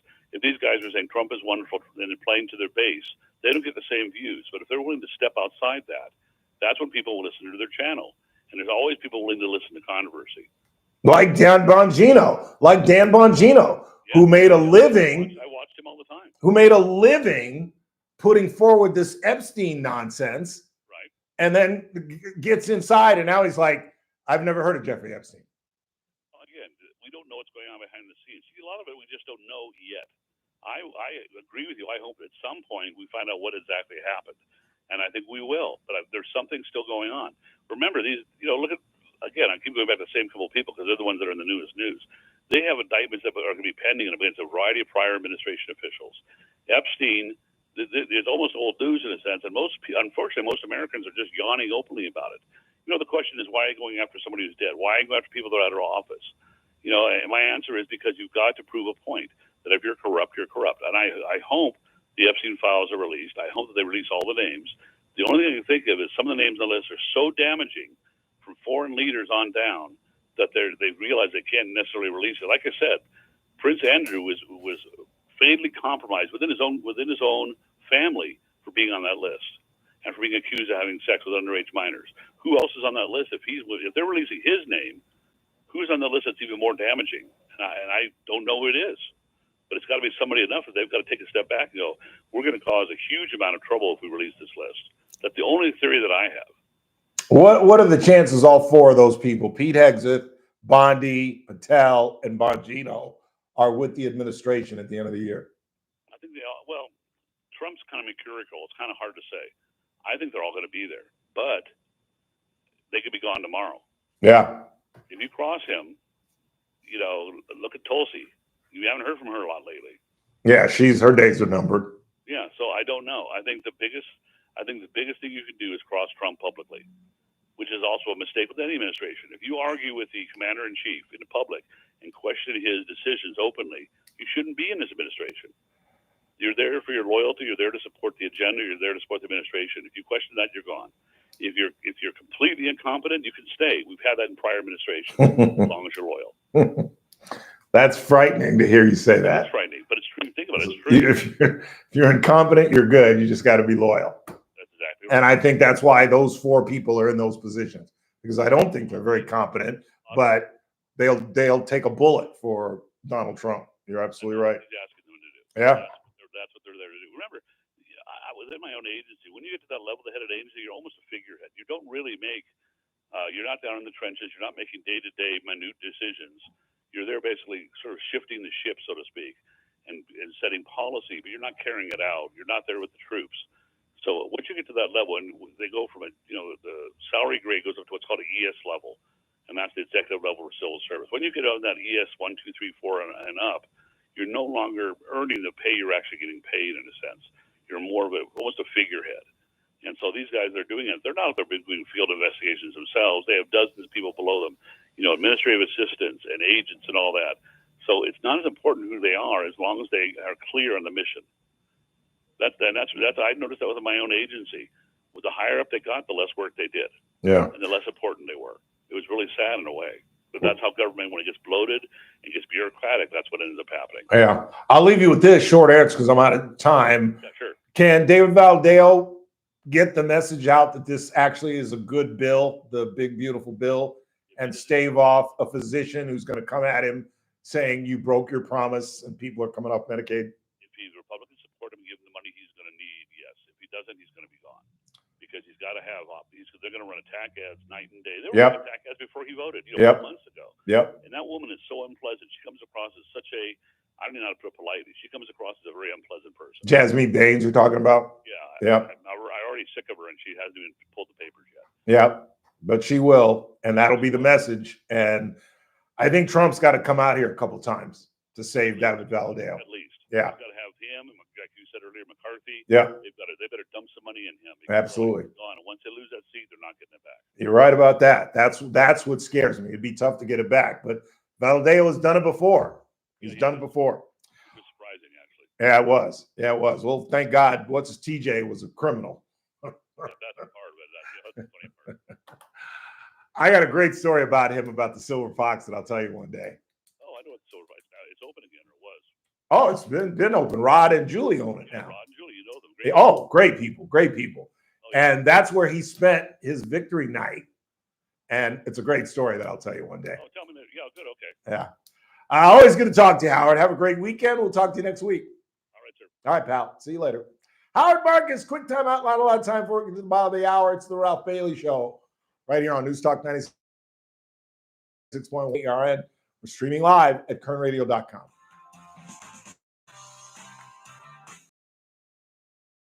Next Armstrong and Getty show, Doge, which was so is it going to go away without leaving a mark with barely a scratch on the pages of history? Plus, is Gen Z the useful idiot generation? And after the biggest attack ever on Ukraine from Russia, where is Trump on that story? All on the next Armstrong and Getty show. Weekdays noon to 2 on News Talk 96.1 and AM 1180 KERN. Hey, JR for Bakersfield Weight Loss. Let's talk about GLP-1s like semaglutides, those weight loss injections that seem to be all the rage these days. If you're currently using semaglutides injections but aren't seeing the results you want, or you've hit a plateau, don't worry. The team at Bakersfield Weight Loss is ready to help you speed up your results safely and effectively. Maybe you had to stop taking the injections due to side effects, or because your insurance no longer covered your treatment, or even worse, you gained the weight back. Don't give up. Go to BakersfieldWeightLoss.com. What you don't hear about these injections, many people are facing failed results, bad side effects, rising costs, or simply want to get off the injections. At Bakersfield Weight Loss, they offer a breakthrough natural approach to help reset your metabolism to get the weight off fast and easy and keep it off without exercising, prepackaged foods, or counting calories. They helped me do it. I lost 25 pounds and have kept the weight off. Schedule your free consultation today at BakersfieldWeightLoss.com or call 661-449-1150. Results may vary. This is a special notice to U.S. taxpayers owing $10,000 or more to the IRS. Tax Relief Advocates is urgently notifying taxpayers that tax relief initiatives are now available that may significantly reduce or eliminate what you owe. If you're afraid of an IRS lien, levy, or wage garnishment, don't lose hope. You can now take advantage of these current relief programs to end all collections, reduce the amount you owe, and resolve your tax problem.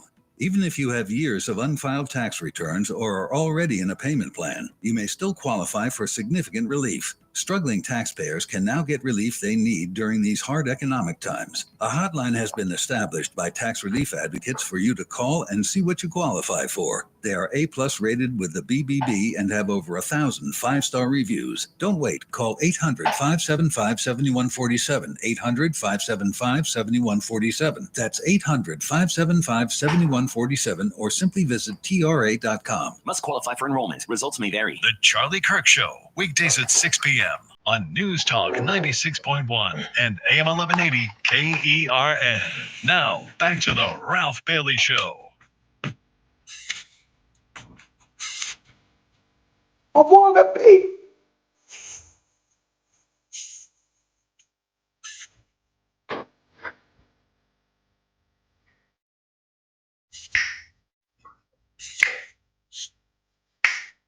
Say it, brother. Oh. Boo, boo. Oh. The Ohio Players.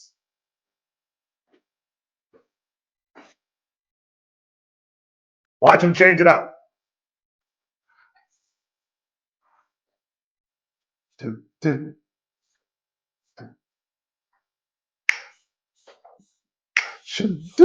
Shoot, I wanna be free.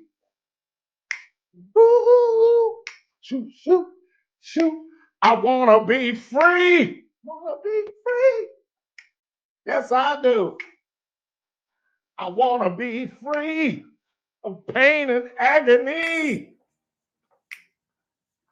I wanna be free. We head to the back half of the hour. We'll check the board, see what you all are talking about. Got a couple of stories to tell. We'll get into some sports in the 5 o'clock hour. It's the last weekend of Wimbledon, as we've talked about a lot. Dodgers have lost 6 straight, and yours truly is beginning to push the panic button. Oh, we'll win the division. We'll beat the Stinky Smellies. We'll beat the Padres. But there's nobody in the American League that we're going to beat with this kind of play, as we've learned when Houston swept us. You realize going into the Houston series, the Dodgers had won 7 straight series, meaning 2 out of 3 or 3 out of 4, had won 15 of 18. Now we've lost 6 straight. We're banged up, and the All-Star break couldn't come at a better time.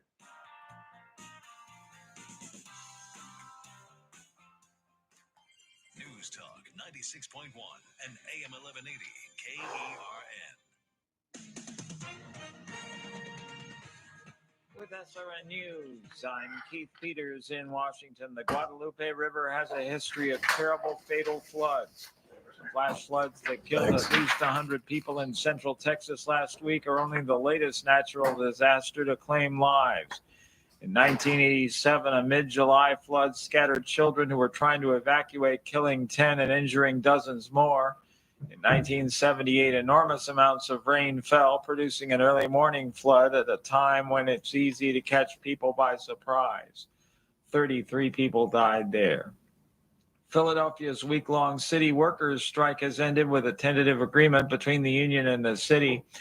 Nearly 10,000 workers from District Council 33 walked off the job on July 1st, demanding better pay and benefits. On Wall Street, the Dow up by 217 points. This is SRN News Talk 96.1 and AM 1180 KERN. From the KERN Newsroom, your live and local news update on News Talk 96.1 and AM 1180. And this is supposed to be a 60? Chris. Robbins Bakersfield Chris. is set to get an update to This their is a radio 60? communication system. This is a 60? Less reliable technology, as well as No aging way. equipment working in one of California's fastest growing cities proved less of fit. So the city council voted in favor of a radical upgrade. The city's public radio system is analog, 20 years old, and that will not work with police, fire, code enforcement, and park rangers who are often in sensitive, dangerous situations. Local animal shelters are overwhelmed with lost pets after the 4th of July holiday weekend. Kern County Animal Services reported an influx of animals, prompting the use of pop-up kennels. Kern County Animal Services says this illustrates the importance of microchipping your animals. I'm Bill Robbins in the KERN newsroom with news every half hour or when it breaks on News Talk 96.1 and AM 1180 KERN. Hey, it's Mike Rohn. If I have a choice, I like to do business with companies that actually stand for something. That's why I switched from Verizon to Pure Talk. No offense to Verizon, I'm sure they stand for something. I just don't know what it is. Pure Talk, on the other hand, is a veteran-owned company that supports our military in a big way, and I appreciate that. Yeah, I also appreciate unlimited talk and text and plenty of data for half the cost of the big guys, and I do like being on America's most dependable 5G network for just $20 a month. But what I really appreciate is no contract, no cancellation fees, and Pure Talk's commitment to handle all their customer service in this country. I saw it for myself. I went to Georgia, I got a tour of their headquarters, I met their CEO, and I talked to the same customer service folks that you'll talk to when you dial pound 250 and say keyword Mike Rowe. Switch today and save 50% off your first month when you dial pound 250 and say keyword Mike Rowe. Pure Talk, a wireless company that actually stands for something. It's the JR Show. Very excited about our next guest. I've been a fan. He's been one of my favorite voices ever since I've heard Mud Shovel and Stained, and now he's doing his thing with country music. Mr. Aaron Lewis. How you doing? You should be from Bakersfield. I don't know if you realize that, Aaron, but you would fit perfectly inside of Bakersfield. I'm aware. I'm aware. I've spent enough time in Bakersfield to know that I'm not alone. The JR Show, weekdays at 2 p.m. The Armstrong and Getty Show, weekdays noon to 2. on News Talk 96.1 and AM 1180 KERN. Now, back to the Ralph Bailey Show.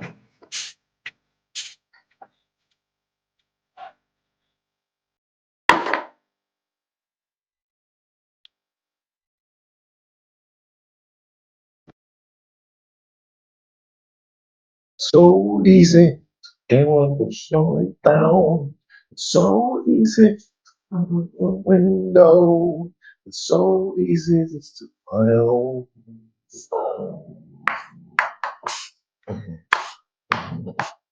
842-537-6842 KERN. You know, Howard made two outstanding points. I still disagree with him on the cabinet. I have no confidence in Kash Patel. I've heard some really bad stories about him. I don't believe in Dan Bongino, but I'm glad he is where he is because JR now has a show, and we've got Armstrong and Getty from 12 to 2. So I've got two great lead-ins as opposed to Dan Bongino, who I'm sure many of you that listen loved him, but his numbers weren't great.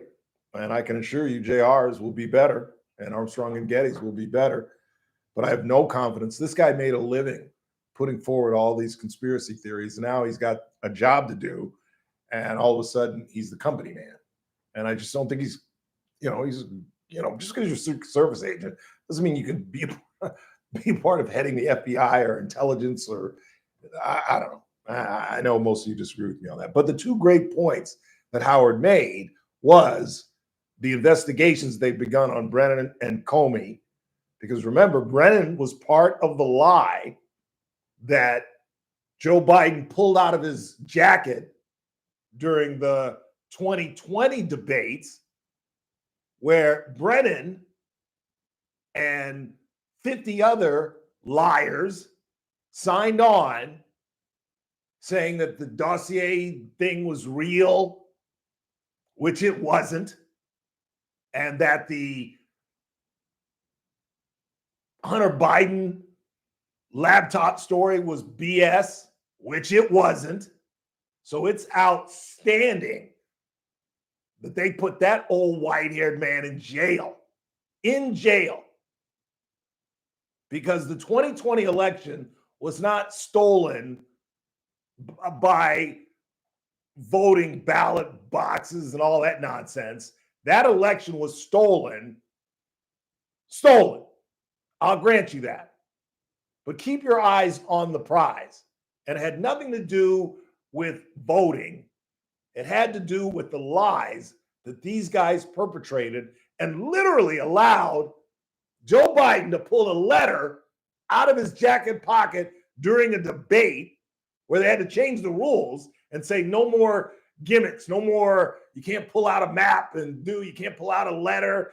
They had to change the rules of debates because they knew what Biden did was as deceitful and as dishonest as Watergate. And all these professional investigators and bureaucrats just absolutely lied. Brennan should be in prison.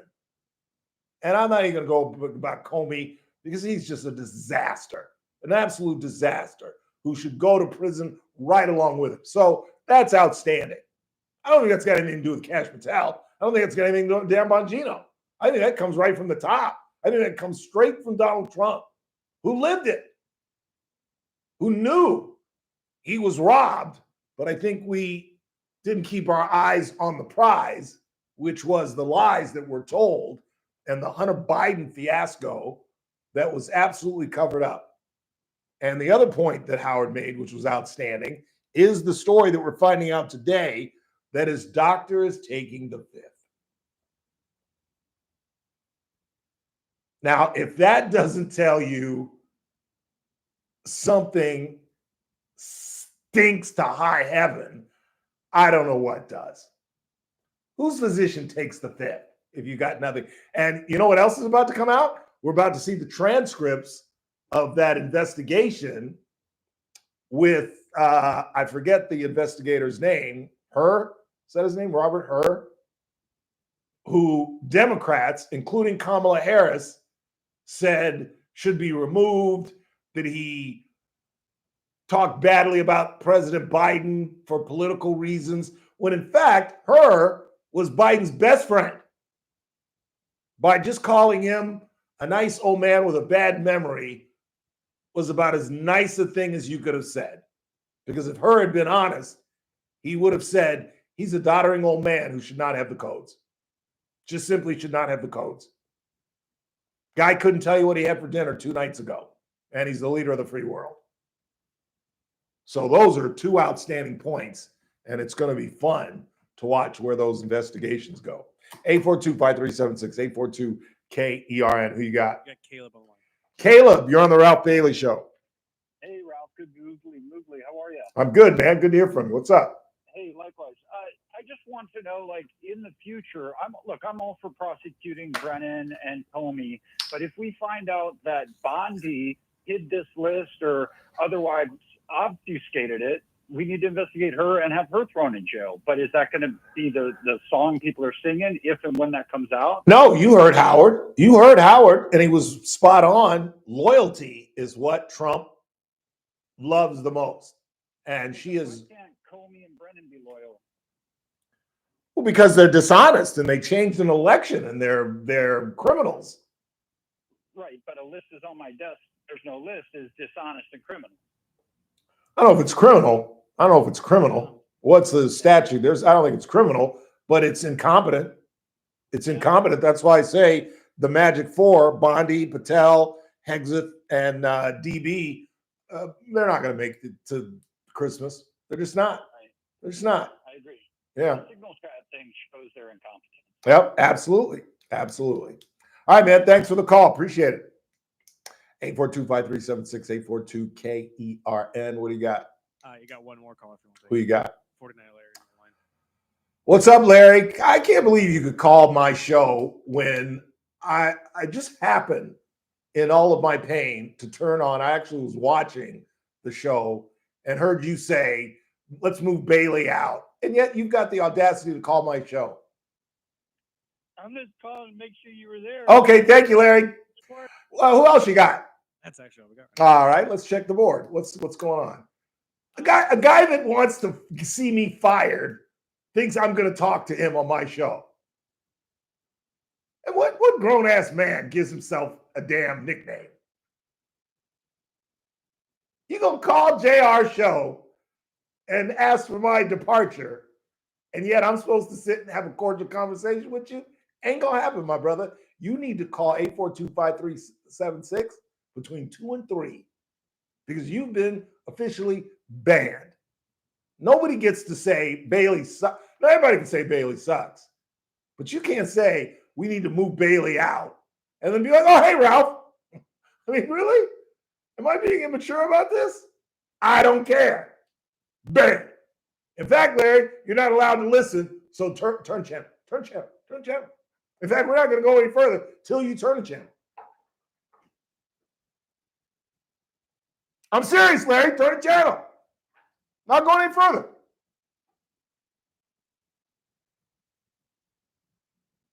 All right, I think he's gone. I think I scared him off. I've been laying on that for a day. I even rehearsed it. No, I'm kidding. What do you got on the board? Hey, Ralph. I enjoyed that. Actually on I really enjoyed that. I really did. Yeah, I kind of did. I'm like this tall. I'm so immature. It's ridiculous. 62 going on 16. That's probably an insult to 16-year-olds. What do you got? I believe Trump is on that Epstein list. That's probably why they're pretending. Oh, come on. The thing that you obviously didn't hear me say, or maybe you did and you're just ignoring it, and the fact that whenever anybody talks about this, other than on Fox, they don't add this note that Trump walked away from Epstein, unlike Andrew, unlike Bill Clinton, unlike many people that are expected to be on this so-called list. He walked away from him years before he got into politics. Yes, they were friends. He was a rich playboy. You don't think that attracted Donald Trump when he was in his 40s and running around and there was the talk of New York and was pals with Whoopi Goldberg and all these liberal Democrats that turned on him the second he came down the escalator. Are you kidding? What else you got? You can't review a list if there isn't a list, just like Iran can't give up its nukes if they've already been destroyed. Okay. I don't understand that, to be honest, because you can't say as the Attorney General that there is a list and then come back and say, excuse me, there is no list. But I don't think it has anything to do with Trump. I really don't. I don't think Trump's on the list. I think he discovered this guy was a POS and voluntarily walked away from him long before he got into politics. But you will not hear that on CNN. You will not hear that on MSNBC. You just won't. One more and let's take a break. Look, even if Trump were on the list, they're just going to remove him before releasing it. Well, if he was on the list, why in the world would the Attorney General say a list exists? I mean, come on, fellas. Let's think about this. If she had, let's assume there's a list, because I think there is. And Donald Trump's name is right there, right under Bill Clinton. I couldn't come up with another T. But he's right under Bill Clinton. No, I can't come up with a T. You got a T? Maybe under no, I can't come up with another. I can't come up with a T. But let's say why in the world would somebody in your cabinet say we've got the list? Is the theory she just didn't see Trump's name? And then after she did the interview on Fox, she went back and looked at the list and said, oh my God. Oh my God. There is no list. I mean, come on. I think there's a list. I don't think that Pam Bondi talked about this with Trump somehow. And there are sensitive names on the list and they just want it to go away. I think it's just as damaging for the Democrats as it is for the Republicans. Because if you think Donald Trump is on that list, you don't think Bubba's on that list? You really don't think a guy who had oral sex in the Oval Office with a 21-year-old intern wasn't part of the Epstein freak show? Come on, man. That's like saying Jay-Z never went to a Diddy party. No, never. Never been to a Diddy party. Never was at a freak off. Never. Come on, man. One more. I already said that. Let's do one more anyway. Trump made explicit promises to release the Epstein files, but then he chickens out. Same story as his promise to on the wall, the tariff deals, ending the wars overseas, not starting wars, etc., etc. Well, the reality is, Cindy, this administration's on fire.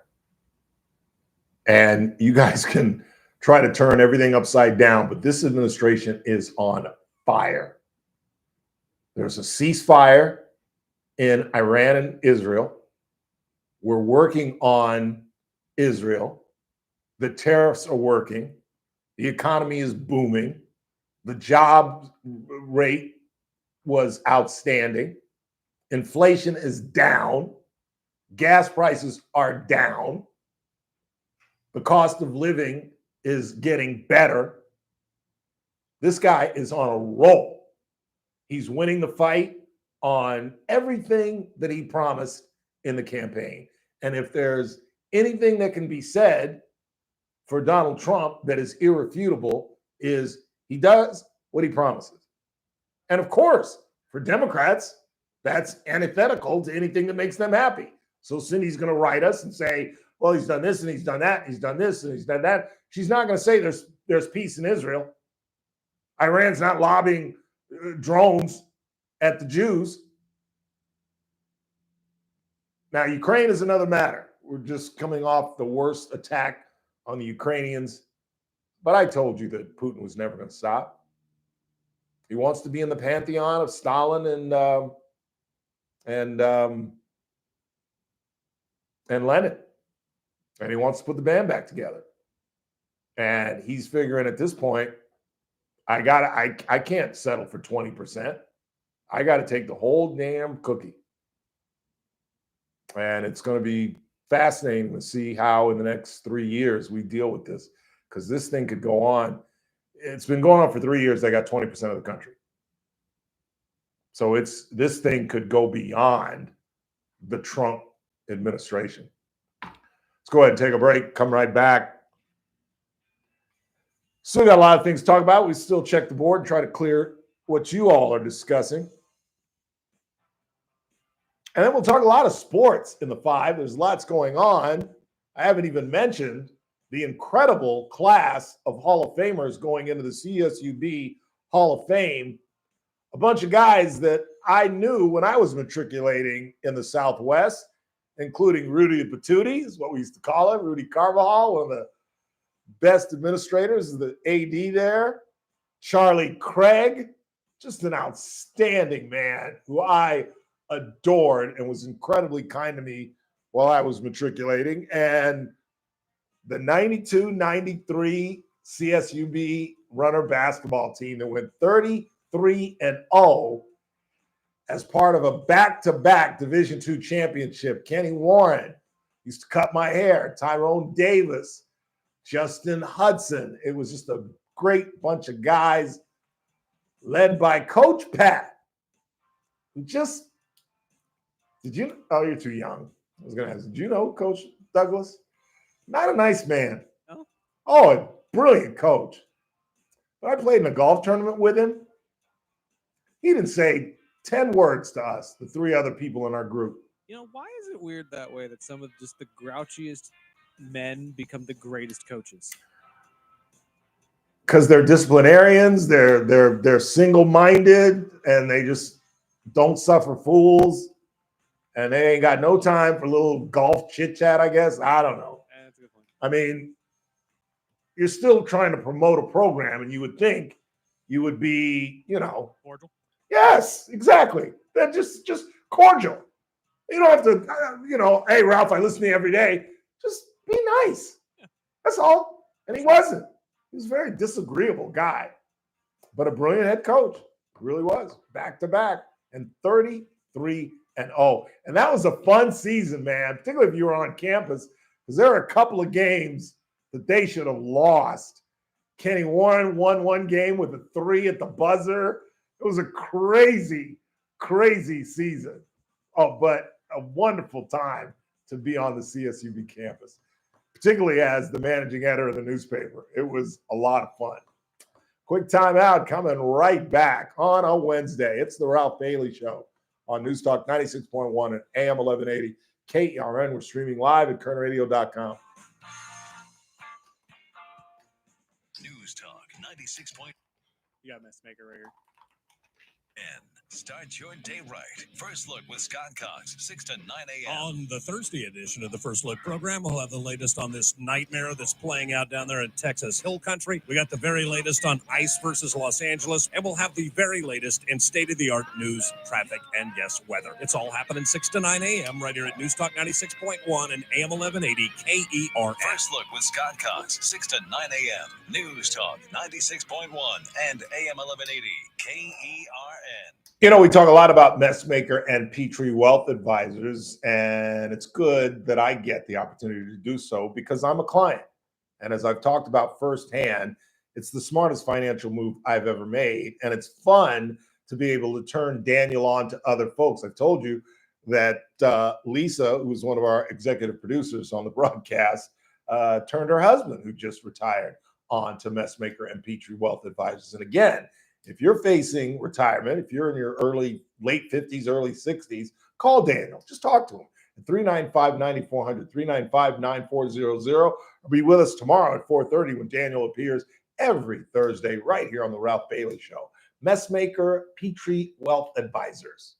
This broadcast is for informational purposes only. Does not constitute a solicitation or offer to buy or sell any security, future, option, or other financial instrument, or to offer or provide any investment advisory or other services to any person in any jurisdiction by Daniel Petrie or NPWA, DBA, Messmaker, and Petrie Wealth Advisors. Any views expressed in this broadcast by us are prepared based upon the information available to us at the time, and we are under no obligation to update our views. This is a special notice to U.S. taxpayers owing $10,000 or more to the IRS. Tax Relief Advocates is urgently notifying taxpayers that tax relief initiatives are now available that may significantly reduce or eliminate what you owe. If you're afraid of an IRS lien, levy, or wage garnishment, don't lose hope. You can now take advantage of these current relief programs to end all collections, reduce the amount you owe, and resolve your tax problem.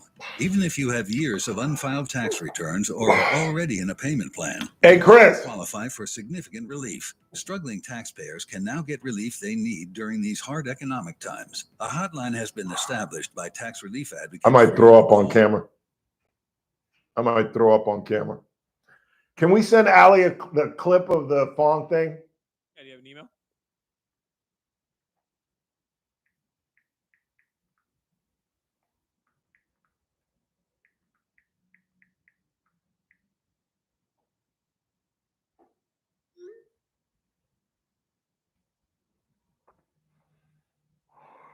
Do you know her last name?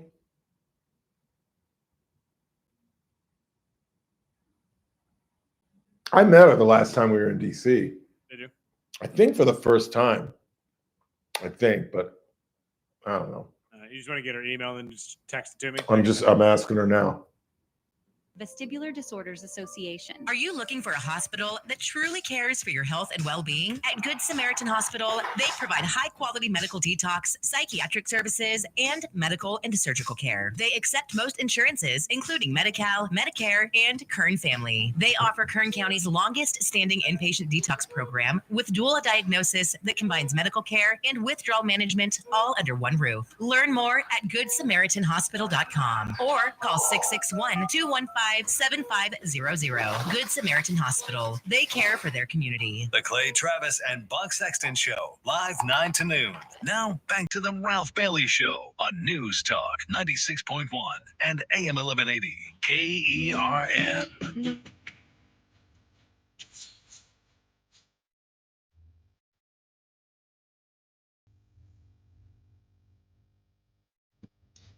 But I try, and I try, and I try, and I try.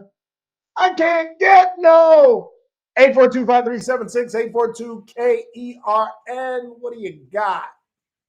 If the voters of the 22nd district are so uninformed that they believe the propaganda they are being fed, then they deserve what they get. That's like the citizens of New York in this mayoral race. Well, you're quoting me. That's what you're quoting me, quoting Ed Koch. But I don't give a damn what they deserve. I want David Valdeo in Congress. And I stated from the get-go that if this bill took one person off Medicaid, he was going to have a tussle. He was going to have quite a fight. And we know where the fight's coming from. It's coming from Desmond Banks. And you didn't have to be a clairvoyant radio host to know this. As Congressman Fong pointed out, we talked with the congressman who was just joining us at 3:30, and we probably should re-air that at 5, but there's a lot of things I wanted to get to in the 5, so I don't know if we're going to have time to do that. But I don't know. Vince Fong's argument is incredibly logical. And in fact, I've got some audio from a podcaster who did exactly what Vince Fong did, where she comes on. Maybe I will play that in the 5, where she comes on and says, everybody's talking about what is so bad about the bill, but nobody has examined what's actually in the bill. And she breaks it down the way Vince did. Now, can that transfer into TV ads? Because that's what puts the thumb on the scale in most elections. It's all about advertising. And with 2/3 of his district on Medicaid, the Democrats are going to do what they're doing right now and what they've done forever. And one of the reasons that I left the Democratic Party is because they rely on fear. They rely on fear. And an old newspaper editor once told me, you know how you sell newspapers, Ralph? You know how you get ratings? City in fear. You scare people. You make them have to turn to the news because they're so afraid of what's going on. Well, that's how some elections are won, unfortunately. You scare the crap out of people. You tell illegal immigrants that ICE is coming after you. As if this is something new? As if Donald Trump didn't break this down during a very long campaign? And elections matter. And the guy that said he was going to mass deport people that had broken the law and snuck into this country gotta go. Am I in total favor of that? No, I've stated that. I think if you've been here, you've established yourself, kept your nose clean, we should leave you alone. But that's not what the president campaigned on. And he's got to step it up to get into the level that Barack Obama, the president who deported more people than anybody. So let's understand reality and perception. And unfortunately, in the 21st century, many times perception overcomes reality. The reality is we've got to head into the 5 o'clock hour, final hour of the broadcast. It's TRBS on a Wednesday. I would stick around if I you.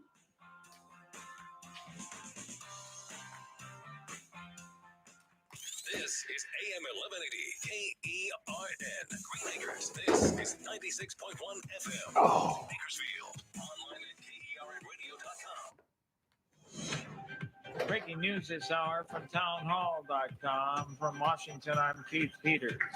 The Trump administration is suing California over the state's transgender athlete policies. Oh, Lord. Gethin Coolbaugh reports. President Donald Trump's administration has sued the California Department of Education for allowing transgender girls to compete on girls' sports teams.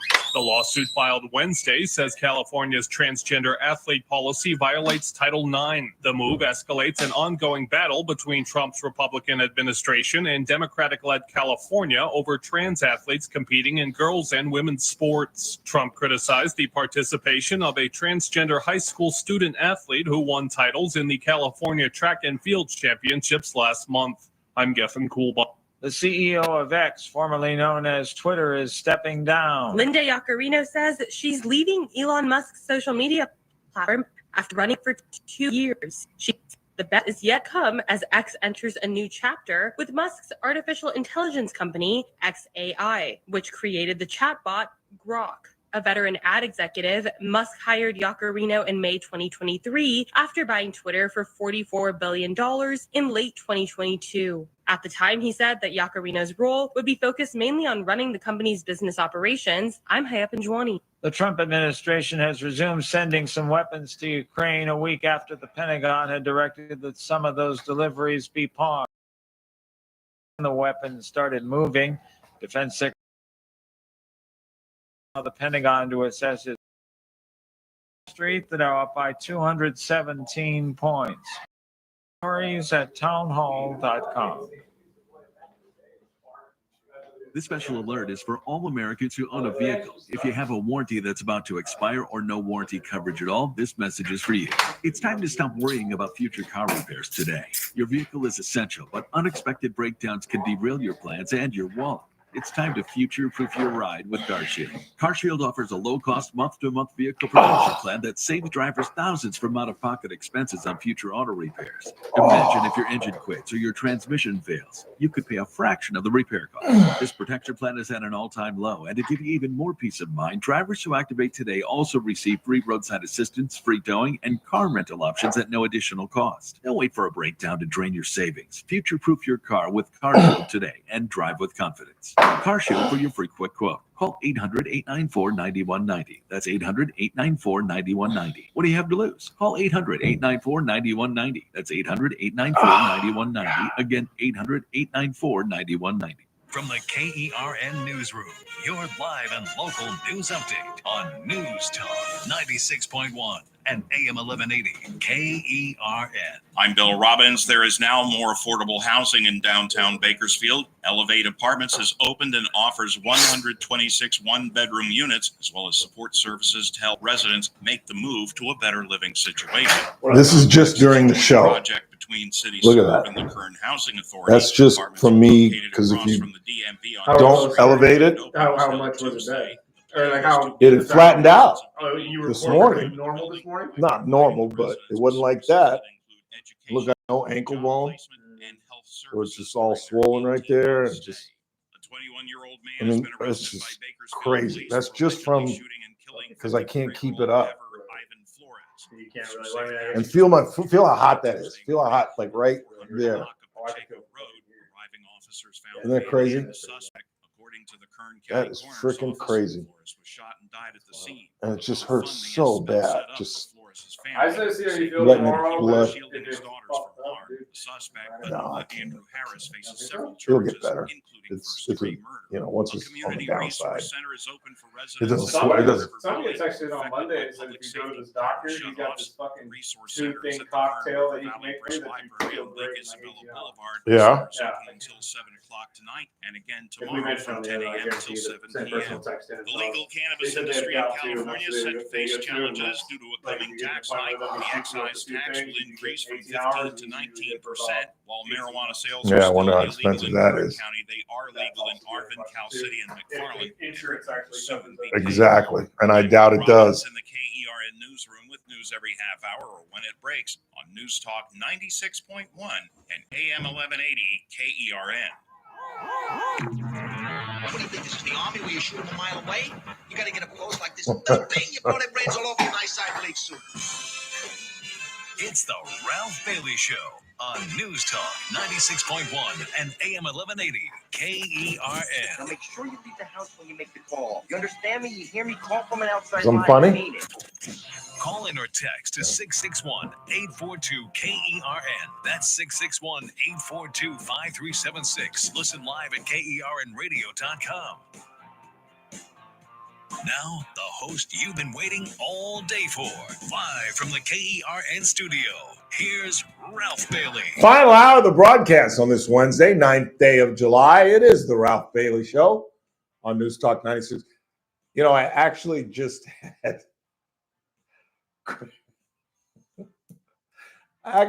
Chris Burdick come in here and touch my foot. I know. I thought about that when that happened too. I was like, this is a weird moment. But all right. Well, my foot, because I'm sitting and the blood is rushing to my foot,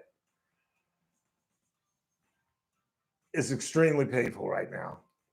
And I noticed that just from 3 o'clock, my foot is swollen because I've been trying to put it up on this chair during the breaks, but Yeah, and Scott kind of moved the safe, so you can't put your foot up on that anymore. yeah, and that's a tough angle anyway, but I just kind of laughed at that I called Chris in to touch my foot. I think we're dating now, actually, in some countries. We'd be man and wife. How do I break up with you? Like every other woman or person in my life, just walk away. Just ghost me. I wish I could tell you some stories. I can't. I feel like if they ghost you, you have full go. You can talk about it as much as you want. Well, the two girls that ghosted me, the one ghosted me because I wouldn't take her shopping. So good. Bye. Later. Peace. The other one, who was Looney Tunes, the one snuck into my complex at like 1 a.m, was knocking on my window, but she's a fun girl, as most crazy women are. True. But then, then you get to like crazy, and you got to walk away from them. To get back at me, she flaunted about her new boyfriend. Cool. Oh, and she texted you like personally? Yeah. Oh, wow. With a picture. Oh, wow. Yeah. Okay. She said, I've moved on now. You don't have to worry about me coming to your complex. And I said, yes, I do. This will last a month, maybe 2, because you're nuts. And she said, you'll see. And I just went on her Facebook. Just because you said that late relationship probably the longest one she's ever had. And you know what she posted? This is how I knew they broke up. Just remember, this is almost word for word what she posted. There are always 2 sides of a story. So basically, he's running his mouth. This broad's crazy. She cray. And so she's like telling all her friends, well, there are 2 sides of a story. 2 months? 2 months? And you're already, she cray. But the problem is, I got to be just as cray-cray because I'm. But how recent was so 2 months ago? Was the text? No. Oh, the text message flaunting the relationship? Yeah. It was a couple of months ago. Yeah. And then I just noticed about a week or so ago that She ghosted you before that? she ghosted me after I went off after the night she broke into my complex, basically. I don't know how she got the code. I don't know how she got in the gate, but it's 1 o'clock in the morning and I hear this tapping on my bedroom window. And I'm like, because the lights were out. So first of all, I'm scared as hell because who's in my complex that knows this is where I am right now? You know what I'm saying? In other words, you've never been in my apartment, have you? In your apartment? No. So you wouldn't know what window is mine. You wouldn't know what window is my bedroom. I barely know. So exactly. So obviously, when I hear I'm like, it's somebody that knows that I'm in here. So who the hell has been in my bedroom? And I'm trying to go through the short list because hard times for the kid. And I get up and I look through the blinds and there's Cray Cray. There's Cray Cray. And I'm just like, see, but this is why I'm half at fault. Because Cray Cray didn't leave till about 3 a.m. that morning. You know what I'm saying?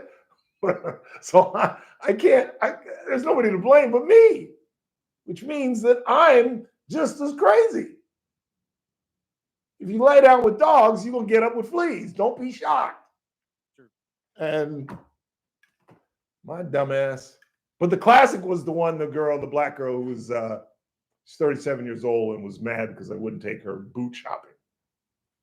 So she booted me. See, I knew about you. I knew about you. I heard about you. I was like, what? Girl. Anyway, I'm sorry. I don't know how the hell we get on this rant. 842-5376, our phone number, 842-KERN. Caitlin Clark is the victim of mass racism in the WNBA. It is absolutely amazing that women who should be grateful, who should be sending her flowers, should be thanking her for how long ago was it when I was saying, I'd rather watch paint dry. I'd rather watch grass grow. Literally a year ago. And I'm now watching WNBA games. Now, granted, I'm not going to lie. It's either got to be New York, the Fever, the Aces, the Vegas team, or the LA team with Cameron Brink or Kelsey Plum. Kelsey Plum. Yeah. Although you ruined the bit for me because I was going to go through Plums. Eve Plum. Wait, no, that's Jan Brady. And I think I had another Plum because she's the one that was married to our drug addict tight end. Who's now in Miami. What's his name? Darren Waller. Darren Waller. What was he doing in Miami? He's back. He's back in the NFL? He is. Actually, you missed that too. That dude is a train wreck. Now, right after the trade that Miami just made with the Steelers, What was the trade? Jalen Ramsey is now a Steeler. Really? Yes. Jalen Ramsey and Jonnu Smith just got shipped to the Steelers for Minkah Fitzpatrick, who is now back with the Dolphins. That's the craziest trade in the world. It really was odd to me, too, to be honest with you. And then after that, they announced that Darren Waller will be coming out of retirement and was traded to Miami. He's a train wreck. That's what I'm thinking in my head. It's like, there's no way this goes well. I cannot see this going well. I don't think so either. I think he's beyond his window of skills. He also hates playing football now, from what I remember. Like, that's why he retired. He just got tired and hated football. And Jan Brady doesn't say a lot of good things about him. Kelly Plum. Is she attractive? Yeah, not really, not to me. But she's a big girl, so I find her somewhat attractive. I have problems with her and Sabalenka. Is Sabalenka attractive? No. Not at all? Not to me. Now, like, if we want to talk about a basketball player who's attractive, Cameron Brink. I kind of find her attractive. Sophia Cunningham? Yeah, a little attractive there, too. I'm starting to enjoy the walk-ins. That's the big thing. They used to do that in the NBA. Show the brothers in their different crazy outfits. And now it's all about the ladies. because these women, the things, even Caitlin Clark, she's always got to show her belly. What's that about? Like, is that the new trend for women, ladies? 21st century, the midriff thing? Like, that is, I don't know. I don't know. Personal preference for her. I guess. And just skirts up to their, well, anyway. It's like, how do you walk in those things? How do you bend over in those skirts that are literally, I mean, can I say coochie? Just in case. Not sure. Did you black me out on On coochie? that one, yeah. Just On coochie? Just because I said coochie? That could be alluding to anything. Chris is I just don't know if you can or can't. It's not a, I mean, it's a foul word, but it's technically not on the SEC list. But it comes right up to their, what do you want me to say? Vaginal area? The JJ? There are a lot of worse things I could say. It's true. But am I right about these skirts that these ladies wear, though? Am I making this up? I'm not making this up. It's incredible. I don't get it. I think less is more. I really do. But I'm an old man, so who cares what I think? But the point is, she was voted, Caitlin Clark, the 9th best guard. Not the 9th best player, which would be still a joke. She's in the top 5. Oh, yeah. Do you know the league?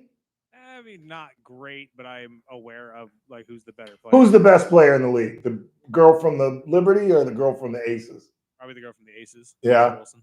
Yeah. Yeah. I mean, very, very close is Brianna Stewart from the Liberty, but I think Asia Wilson still edges her out just because she's got the championships. True that. True that. And the Fever just won that ridiculous in-season tournament. Yeah, I still am lukewarm about that. Yeah, I don't understand the importance of that or what it means or Kind of like the All-Star game, though, because it's like, why even play it if there's really no reason to? Yeah. I mean, I think everybody should kind of go with what the base or what MLB used to do, which is winner gets home field advantage for the finals. Yeah. One of the things that I got to do in the last 96 hours just watching endless television was watch The Last Dance again. I watched the entire Last Dance, which I think is actually better. This is from a Laker fan, lifelong Laker fan. I think it's better than the Magic Bird documentary. Simply because other than Magic's obsession with sex, pretty normal guy. And Bird, incredibly normal guy. All Bird wanted to do was play basketball and go home and drink a beer. That's all he wanted to do. But Michael, incredibly complicated man. And you forget all the crap that Jordan went through. And the most horrendous was the death of his father, where they went as far as to speculate, because this followed sycophants of Michael who turned on him and wrote books about his gambling issues. And, you know, they found a $57,000 check to a friend who Michael first said was a loan and then had to fess up that, in fact, it was golf losses. I can't imagine. I mean, I lose $10 every Sunday.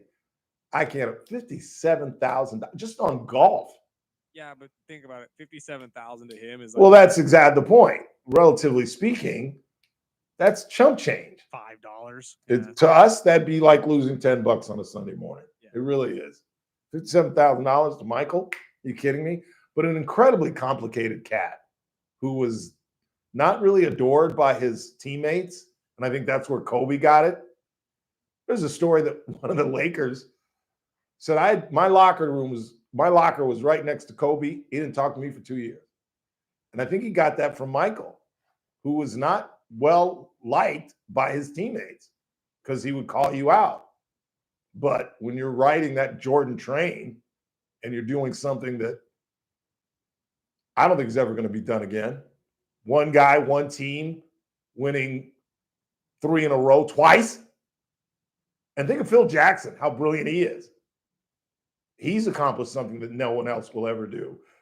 3-peating on 2 different teams. Now, granted, talking about Shaq and Kobe and Michael and Scotty, but, you know, the old saying for Phil is all he had to do was roll the ball out there. That's nonsense. Go ask Dave Roberts about that. You know, it's a lot more difficult.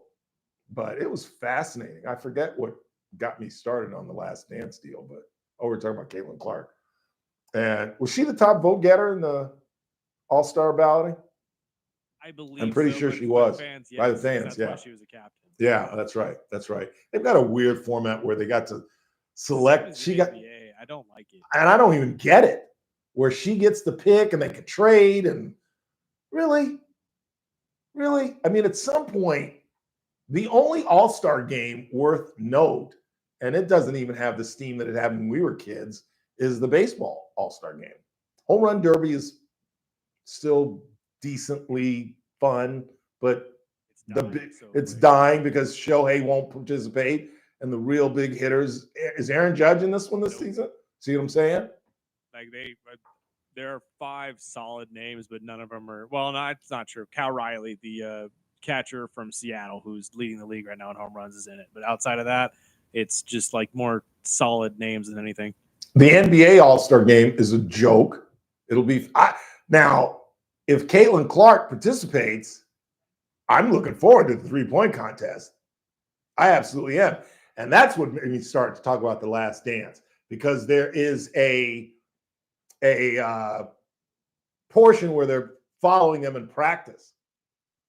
And you get to see why Steph Curry is Steph Curry and why Caitlin Clark is Caitlin Clark, because it's before practice and they're just screwing around and they're trying to do threes from where Steph and Caitlin do it commonly. And they're all bricking. And of course, the only person that hits them is Michael. And that's the whole point of the little 35, 40-second segment. They're all bricking, and then Michael comes up and swishes it. And it's just amazing because now you look at that and you say, well, that's Steph Curry's normal shot. And these guys are sitting around just trying to make it, and none of them can hit it. And that's what stepped up. That's what makes Caitlin Clark special. That's what got the WNBA up on its feet. This woman came in like Steph Curry and changed the game. And it's amazing to go back and look at that team. That had Steve Kerr, who was a good shooter. Paxson was a good shooter. And yet they couldn't hit these long-distance threes the way these guys are now. And it's all because of Steph Curry. Absolutely changed the game. Just flipped it on its. Now you got LeBron out there taking half-court threes. And it's amazing. It really is. Let's go ahead and take a break. Come right back. We'll check the board, see what you all are talking about. Recognize the CSUB Hall of Famers. Rudy Carvajal, Charlie Craig, Stephen Neal, arguably the greatest athletes ever come out of Don. What's the name of the drive? Goes right through campus. Oh, come on. Between 2 CSUB road runners, we can't come up with the name. Don something. Goes right through the campus. Don Sutton? Sutton. No, it's Don. I can't remember. It sucks to be old, but it beats the alternative. Said hop along, jump. Don Hart. Don Hart Drive. Don Hart Drive. Thank you. That's sad, especially 31. What was it for you? It was 10 years ago. At least I can say it was. More than 30 years ago. In my defense, I never go up Don Hart Drive. I always park a different way. What, you come around the back? Yeah. From the track? Yeah. Why? It's just easier that way. Most of the parking lots are. Well, yeah, the campus is so reconfigured since I was here at 94. Who could Google it, Moogly? Quick timeout. We're coming right back. It's the Ralph Bailey Show on a Wednesday, 9th day of July. Heat wave on the way. We're right here, though, on News Talk 96.1 and AM 1180 KERN, and we're streaming live, kernradio.com. News Talk 96.1 and Casey Steakhouse. Edition Clay Travis, Buck Sexton Show. We will talk with Jim Jordan about the latest legislation now moving its way through Congress dealing with name, image, and likeness in college athletics and why that is significant. Plus, Senator John Cornyn of Texas will join us to discuss the latest on the awful floods that have taken so many innocent lives in the state of Texas. All that coming your way. Thursday edition, Clay and Buck. Don't miss it. Live 9 to noon. News Talk 96.1 and AM 1180 KERN. You know, one of the things that I learned at another one of our successful events, the Battle of the Bartenders, that a lot of people that go to Casey Steakhouse are still not hip to the Stockyard right next door. The speakeasy format that Cassie Biddle has put together, it's been an absolute game changer. And all I suggest is just go in and be fascinated by the secret door, the banquet room, and the beautiful just array of different liquors. Cassie has built an unbelievably beautiful shelf that's in the banquet room where you can have meetings, you can have parties, you can have dinner in the Stockyard and have one of their great craft cocktails. And they provide live music Thursday, Friday, and Saturday night. Again, just check it out. It'll become one of your favorite places to hang out after having a great meal in the main dining room where Jimmy and Bobby are playing live music Tuesday through Saturday. Where would you rather be? Having one of the best steaks you'll ever have than on F Street, and the capable hands of Cassie Biddle's incredible staff at KC Steakhouse and the Stockyard next door. Hey, it's JR for Bakersfield Weight Loss. Yes, 25 pounds lighter and still keeping the weight off. I swear, everywhere I go, everybody wants to know, how did I do it? They're like, JR, are you doing those GLP-1s? Are you taking the shots, the injections? What's going on? Heck no, I would never take injections or drugs to lose weight, ever. That's why I love Bakersfield Weight Loss. It's all natural. Not only that, they've taught me how to reset my metabolism. That's right, that's the secret. Maybe you're currently using semaglutide injections, or maybe you had to stop taking them because of bad side effects, or your insurance no longer covers the treatment, or because you've gained all the weight back.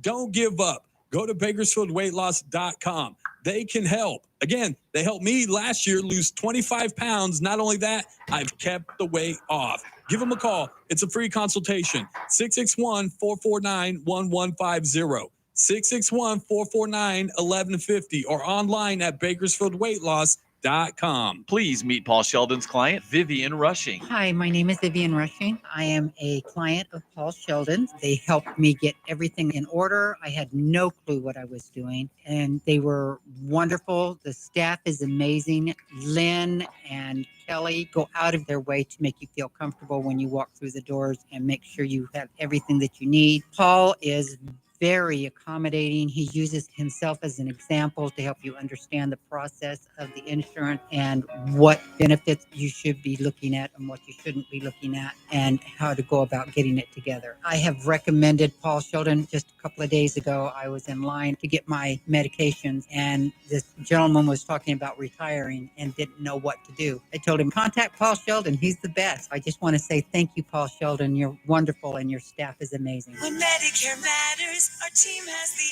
answers. Team Paul Sheldon.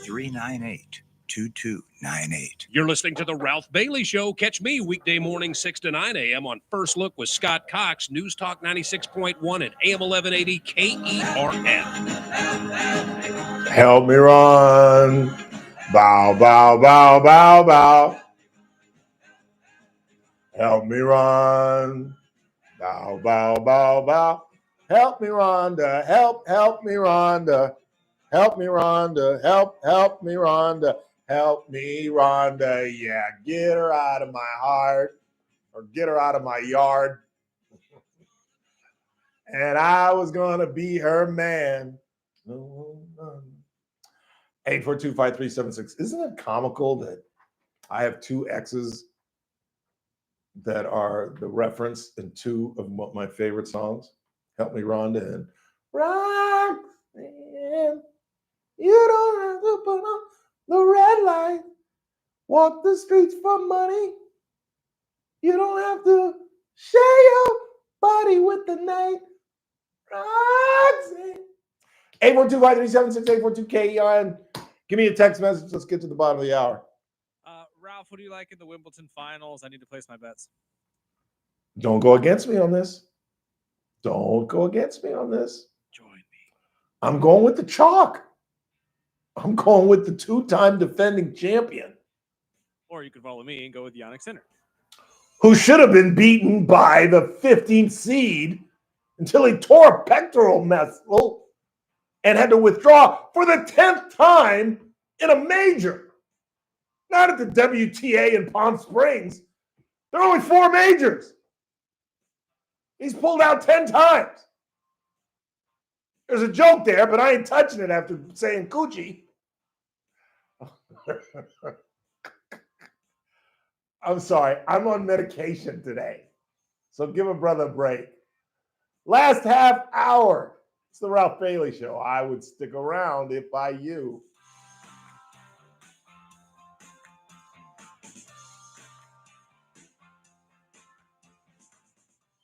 News Talk 96.1 and AM 1180 KERN. Hey, Siri.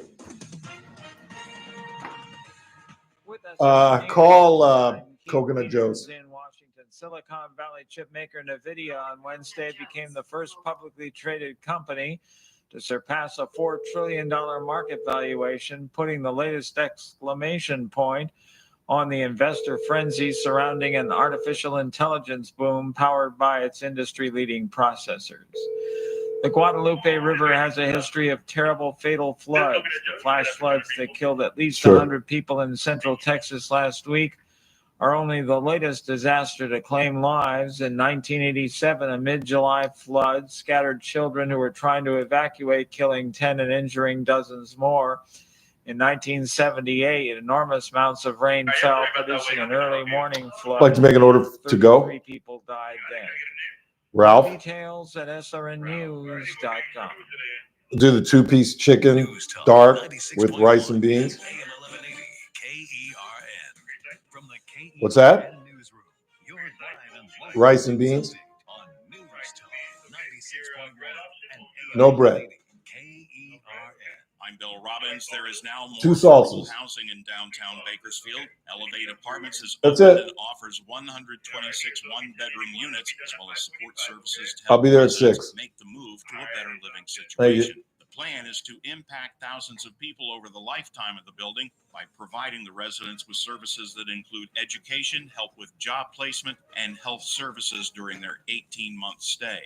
The legal cannabis industry in California is set to face challenges due to a coming tax hike. The excise tax will increase from 15% to 19%. While marijuana sales are still illegal in Kern County, they are legal in Arvin, Cal City, and McFarland. Everyone will soon be paying more. I'm Bill Robbins in the KERN newsroom with news every half hour or when it breaks on News Talk 96.1 and AM 1180 KERN. Got battery issues? Choose the #1 name in power, A1 Battery. We've got you covered with top quality batteries for every need. Cars, scooters, motorhomes, garage door openers, key fobs, golf carts, home alarm systems, wheelchairs, and so much more. If it takes a battery, A1 Battery has it. With multiple locations to serve you. Enjoy free diagnostics on batteries, starters, alternators, and electrical systems. Plus, get free installation with any purchase. First Friday of each month is free Key Fob Battery Friday. Family owned and operated since 1960. A1 Battery has been providing reliable, friendly service to Kern County. Need us in a pinch? We offer emergency services to make sure you're never stranded. Tell us you heard it on the radio and get 10% off your purchase. Call A1 Battery today, 589-1433 for the location nearest you, or visit online at a1batterycompany.com. A1 Battery, powering your world, one battery at a time. On the next Armstrong and Getty show, Doge, which was so promising, is it going to go away without leaving a mark with barely a scratch on the pages of history? Plus, is Gen Z the useful idiot generation? And after the biggest attack ever on Ukraine from Russia, where is Trump on that story? All on the next Armstrong and Getty show. Weekdays noon to 2 on News Talk 96.1 and AM 1180 KERN. I'm JR Flores. Catch my show, The JR Show, weekdays at 2 p.m. Now, back to The Ralph Bailey Show on News Talk 96.1 and AM 1180 KERN. Walk the streets for money. You don't care if it's wrong or if it's right. Roxanne, you don't have to put on the red light. Roxanne, you don't have to put on the red light. Put on the red light. You don't have to put on the red light.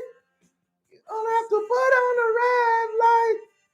I guess I'm starting to get over my 25-year breakup with Roxanne, because now when I hear this song, I think of Eddie Murphy.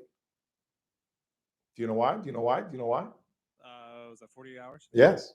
Great motion picture. See, there was a movie in the 20th century that starred Nick Nolte and never mind. 842-537-6842-KER. And I do have some good news for you guys. If you're traveling, like I will be next month, don't have to take your shoes off no more. Oh, this is true. Don't have to take your shoes off no more. Fact, here is Homeland Security, probably the most competent member of the cabinet, although she's a dog killer. So don't forget that. Whole damn cabinet's nutsy cuckoo. I don't care what Howard says. I don't care what y'all believe. Nutsy cuckoo. But here is Christine O. We have started a new no shoes policy with the Department, the Transportation Security Administration. TSA will no longer require travelers to remove their shoes when they go through our security checkpoints. Is it really that big a deal? I don't know. For women, it's a nightmare. Women are all freaky deaky about stuff like that. I heard they were talking about it on Fox, and on Fox and Friends, I don't know what the noon show is or the 10 o'clock show is, but it's a bunch of women and it's normally one guy in the middle. And they were just like, oh, I just hate taking my shoes off and stepping in some place where some guy had just taken his shoes. I'm like, that would just stop. The only thing that's obnoxious is people that take their shoes off on the plane. I just think that is so out of line. And I can't remember the last time I have flown and haven't seen somebody in my direct area who doesn't get comfortable and take off their shoes. In fact, one guy I would have said something to, but it was a Vegas flight. You know what I'm saying? 45 minutes. Although it ended up being like an hour and 5 minutes. Scariest flight I've ever been on. We had to circle, I almost said McCarran. It's now Henry Reed International. They've made some massive changes. You've been to Vegas lately by flight? No. Made some massive changes to that airport. They have a monorail now. They've expanded the airport that much. Yeah, it's incredible. That airport is gargantuan now. And when it was McCarran Field, it was like a field. I mean, it was tiny. That's what I loved about it, actually.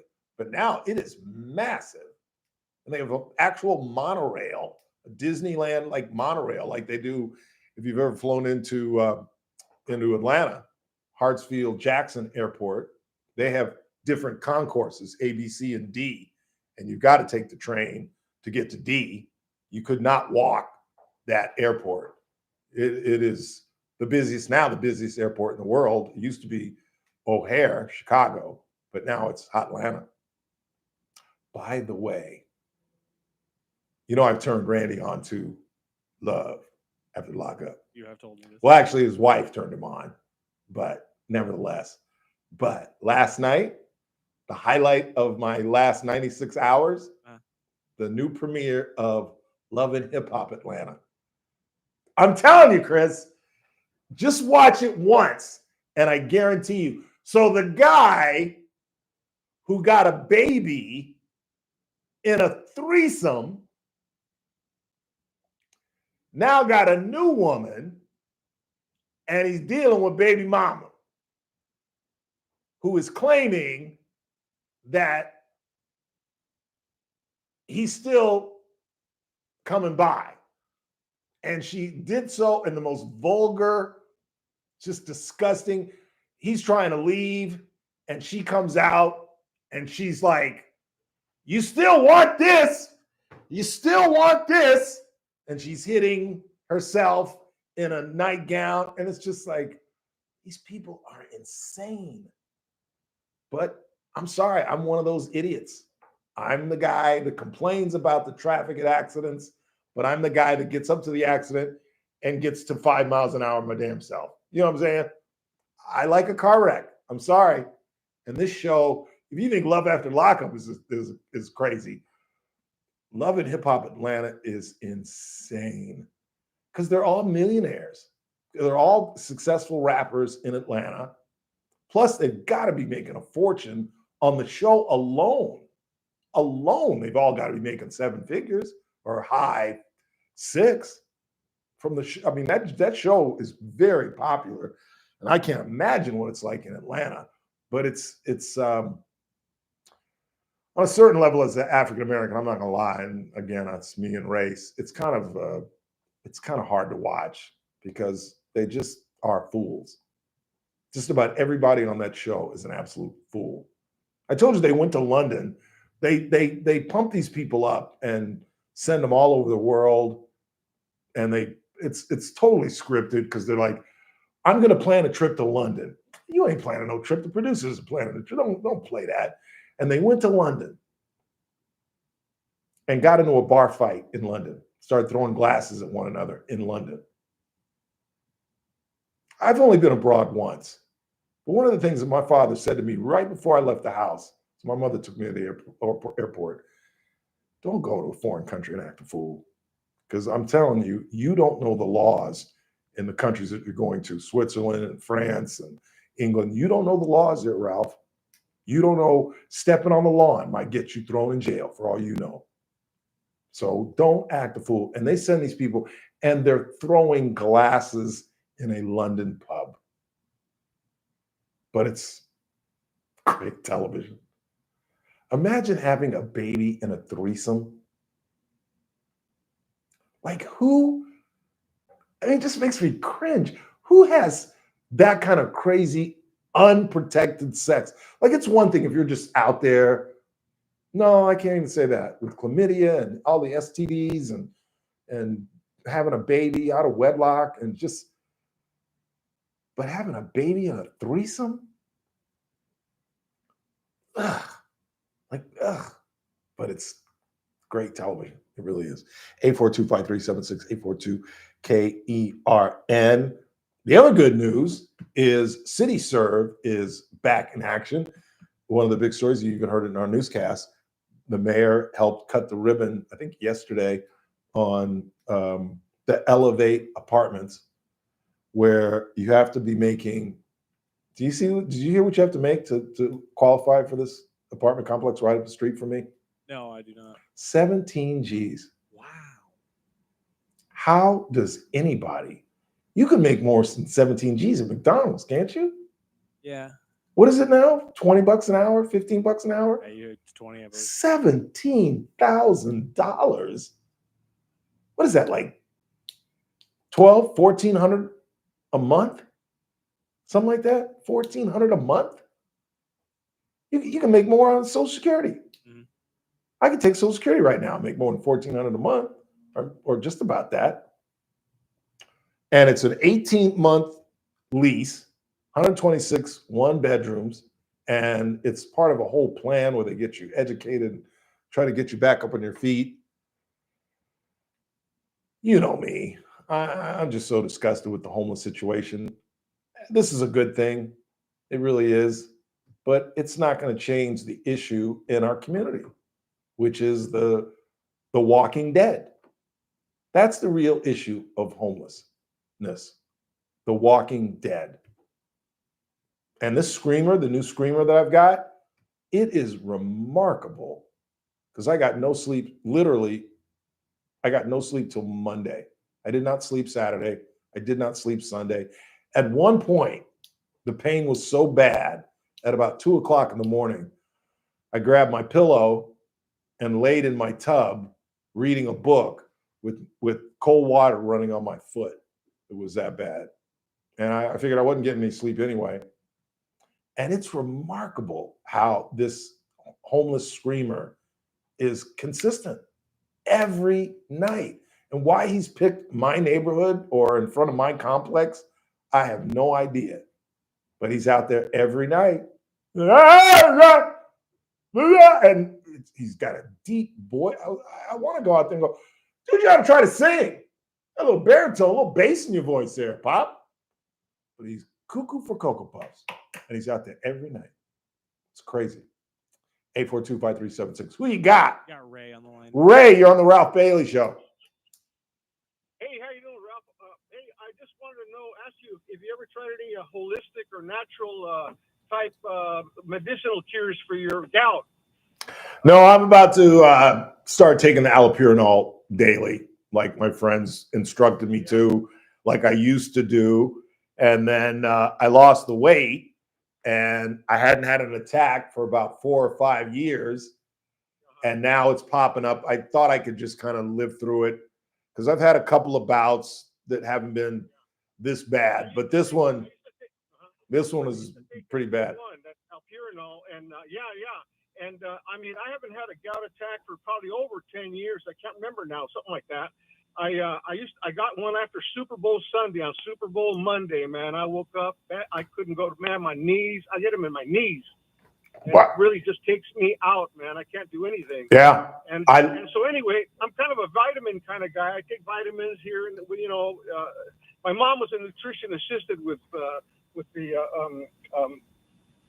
county, with the program there, anyway, and I get flyers from different kinds of stuff for vitamins. So I got this one vitamin that claims they have the equivalent of 5 servings of fruits and vegetables. And you've probably heard that rap before, in a daily, in one shot of this scoop of powder. Okay, but the little selling point that I saw afterwards, that it said in all the good things that it does, a high dose of vitamin C, heals. It's all natural stuff, from fruits and vegetables. What's it called? It's called All Day Energy Greens, and it neutralizes the acid in your body, is what it said. So when I saw that, I said, well, your gout is uric acid, Yep. right? I Yep. said, well, hey, maybe it ought to level out that uric acid that I've got going on and help me out. And dude, you got to take it every day, religiously, every day. I used to work for the county every morning at 6 a.m. Man, I take a glass full with 8 ounces of club soda. Because club soda has quinine, and that helps the muscle cramps. And then you take like 2 ounces of pomegranate juice, and then that powder in there, knock it out, and you're gonna feel like you just had a cup of coffee. Okay. All day. You know what? Let me know. Give me your address. I'm gonna take you a can of that. I have some extra stuff. I ordered some for my brother extra, because he takes it every day. He says that it keeps his blood sugar in balance. He says that, man, I go get my blood work done. He's pushing 70 also, like I'm 71. And he says, I hit the number every time on the blood sugar and everything with that stuff. He swears by it too. Yeah. So I'll get the address and phone number. I'll drop a can off over there at your office there and try it out, man. But you got to do it every day. All right, we're at 1400 Easton Drive, Suite 134. Okay. Hey, do this. Promise me, man. Do it. If you bring it, I'll try it out. After I started this, honest to God, I've never had a gout attack. And let me tell you, I eat steak, shrimp, drink beer, all those things that they say is bad for gout. Yeah. I don't shy away from nothing. That's amazing. Yeah, because I can't figure out what it is I'm eating, because all I'm eating is chicken and fish, and I don't drink the way I used to. I have maybe one margarita a night, and I end up not even finishing that. And so it can't be the liquor, but it's not like I've stopped drinking at some point, but because I went through, after I lost the weight, I went through a 5-year period where I was good. And then about a year ago, it popped up out of nowhere. I had some minor bouts, but I've never had, I couldn't stand up. I literally could not put any weight on my left foot. Oh man, I know. It's a painful experience, man. Yeah, it really is. and it hits people in different places. I think like you also, like I said, my main spot is on my knees, and then sometimes it'll be on the top of my foot. That one hurts. I can't even drag it. That's exactly where, yeah, that's exactly where mine is, on the top of my foot. That's why I had Chris touch my foot and see how it's swollen just in the 3 hours that I've been sitting here, because I can't keep it elevated. So, all right, man. Well, that's 1400 Eastern Drive, Suite 134. Okay, I'll come by. Look for it tomorrow, man. All right. First thing the next morning. All right, thanks. All right, Ralph. God bless you. Appreciate it, man. Thank you. Oh, it's too bad. I'll try anything. Although I'm pretty sure the allopurinol, Zucchini would always look at me and like, why are you not taking this? That's just vanity. I don't know if it's vanity or pride. I take 4 pills a day just to stay alive. Jeet's got me on 2, 3. I take 5 pills a day just to stay alive, because I am so unlucky. Like most of us our age, I think, if you're in your late 50s, early 60s or beyond, most of us have a little problem with our blood pressure. And for many of you, it may just be 140/90, which isn't horrible, but it ain't great. So most of you are on like one pill to get you to 120/80. Well, I've been blessed with resistant hypertension, meaning my hypertension says, screw the medicine. So Jeet's got me on 3 different high blood pressure pills, one of which I had to advocate for myself. And I tell the story a lot for your own advisement in terms of how you deal with your own medical affairs. 210/110 one night. And I called Jeet and he said, go to the ER. And it was like, hi, Cindy. Hi, Monica. Because I'd been there, like this was my 4th time in the emergency room with high blood pressure. And I was 210/110 when I walked in there. That was the only time during that whole 4-year battle with hypertension where I thought, I'm really going to die tonight. I'm going to have a stroke tonight. I really am. I remember going into they laid me down in the lab room and White Christmas was on. And I could hear Bing Crosby, but I could not see the television. And I said, I'm going to die tonight. And they put me on labetalol. And within an hour, I was 120/90. And I said, well, what did you give me that got me from thinking I'm going to die to I'm going to go have a cocktail? And they said, labetalol. And I said, well, why doesn't my physician have me on this? I said, I don't know. Why don't you suggest it? And I did. And Jeet was like, let's go. He said, the only reason I didn't suggest it because it could have problems with your kidneys. And in fact, now I only take a half in the morning and I take the other half at night, just so it doesn't have any issues with my kidneys. But you've got to be your own advocate. You really do, in terms of your own health. And you certainly should listen to your physician, but you should also be questionable and ask for second opinions, things like that. You've got to be your own advocate, or have somebody go with you and maybe they can ask questions that you didn't think of. But you've got to be your own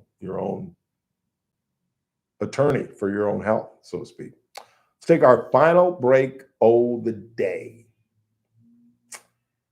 I can't remember the last time I was so excited that it's almost 6 o'clock. I can go home and just put my foot up on a pillow. Or maybe I'll lay in the tub again. Felt like an idiot. I put a towel down. I was laying reading Coffee with Jesus by Monsignor Craig Harrison. Trying to get me through the night. Keep it locked. Charlie Kirk at the top of the hour. Tomorrow's a Thursday. Mike Turnipseed calling in again and won't be with us next week. You and I need to sit down and have a discussion. I want your input on this. Okay. Because I'm thinking, I love Mike. Mike and I go to lunch together. We play golf together. He's a great guy, but I mean, how many times has he called in the last 2-3 months? Like at least 4 or 5 times. And how many times has he canceled on us in the last 4 or 5 months? At least twice. Oh, more than that.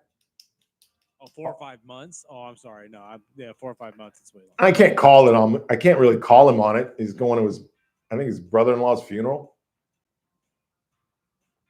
But I'm not calling him dishonest, but it's Wednesday and the funeral is 8 days from now? Okay. They got him on ice? I mean, I don't know.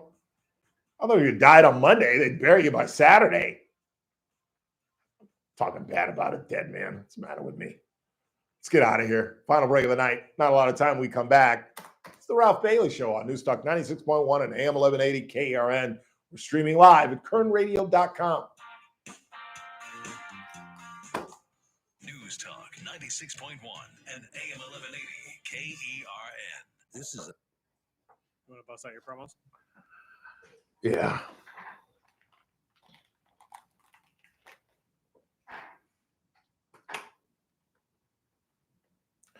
Three, two. Don't tell me there's not racism in the WNBA. Do you know Caitlin Clark's colleagues, basically bitter, jealous black women, voted her the 9th best guard? Not the 9th best player, the 9th best guard. Are you kidding? These women should be going to her home and thanking her personally for helping elevate the WNBA.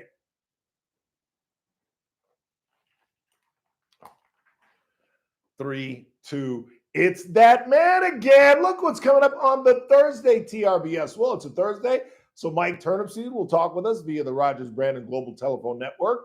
And, of course, Daniel Petrie from Messmaker and Petrie Wealth Advisors. All that, me at 3. It's TRBS right here on Newstalk 96.1 and AM 1180 KERN. Bull had her in August and really hot inside the concession stand. So instead of waiting for people to come to me, I figured I'd walk around yelling, "Hot dogs here!" And that's how I became the first hot dog vendor in sports. Okay, not really a game-winning call, but it was a good call. You could make one too. Switch to Progressive and you could save hundreds. Progressive Casualty Insurance Company and affiliates, not available in all states. Okay, raise your hand if you want to make your life a little bit easier. Great. Now raise your other hand if you like to be comfortable. Perfect. Now that you have both hands raised, imagine putting on your shoes. And that, folks, right there is your answer for an easier, more comfortable life. Go hands-free with Skechers Slip-ins. This is footwear you don't need your hands to put on. They can be raised in the air, and you can just step it and go. Wanted to experience what people can't stop talking about? Life-changing Skechers Slip-ins. Get your Slip-ins at a Skechers store, Skechers.com, or wherever stylish footwear is sold. Coverage varies by plan. Exclusions at EnduranceWarranty.com. If you're driving a car or truck with an expired warranty and suddenly lost your transmission or needed a full engine repair, would a $4,000 repair bill leave you stranded? I'm Danica Patrick. Don't get caught off guard with a vehicle breakdown. Choose the company I trust. Endurance. No matter the mileage, if your vehicle is less than 20 years old, Endurance offers auto protection plans for any budget. Protection on the drivetrain, electrical, transmission, AC, and more. Plus 24/7 roadside assistance and rental car reimbursement on any plan. Endurance handles everything from making the claim to paying the certified mechanic of your choice. Act now and get 1 full year of elite benefits, a $2,000 value, free. Call for your fast free quote today. Call 800-298-2007. That's 800-298-2007. 800-298-2007. The Charlie Kirk Show, weekdays at 6 p.m. on News Talk 96.1 and AM 1180 KERN. Now, back to the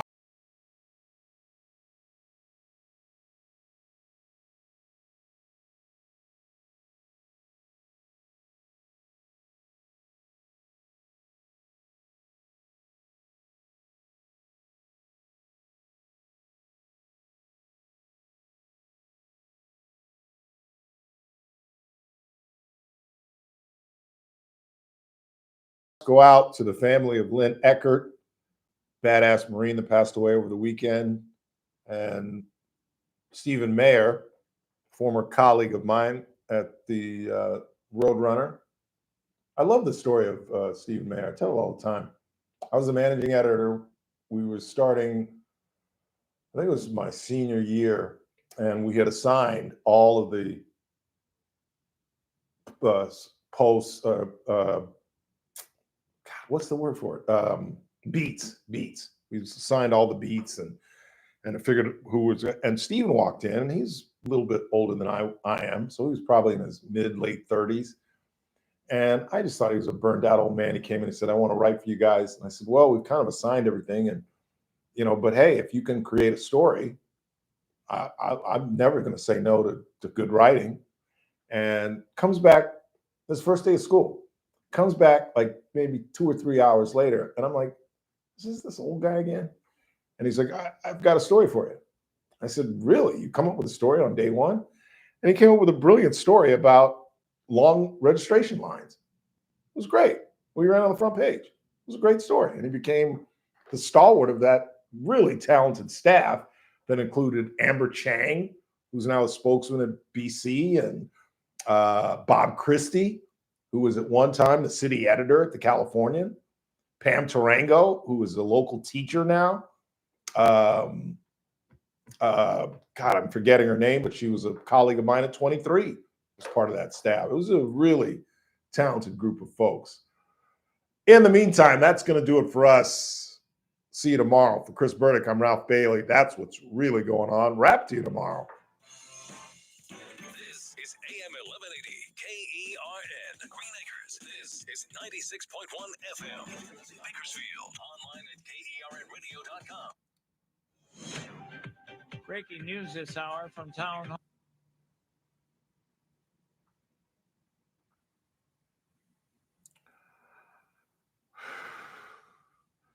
Shoot, I got to go pick up my food. Forgot about that. I just don't even feel like eating. It's weird. Just in so much pain. I'm not even hungry. I haven't eaten since Saturday. You haven't eaten since Saturday? I really haven't. I ordered a burger and took 2 bites out of it and threw it away. I was in so much pain. Sunday, I just drank water and just tried to get comfortable, just rolled around. Then Monday, I OD'd on the colchicine. And Tuesday, I was throwing up all day. Drinking Schweppes, Canada Dry, ginger ale, and water. And I was so, I do too. And I drank a little club soda and bitters to try to settle my stomach. Yeah. But I threw that right back up. That's scary because bitters is like a reddish color. So I threw up and I was like, oh my God, am I bleeding? And I was like, oh, I forgot. I drank the stuff. And now it's worse than it was before I walked in the door. Now I can barely walk because see you guys. Appreciate you.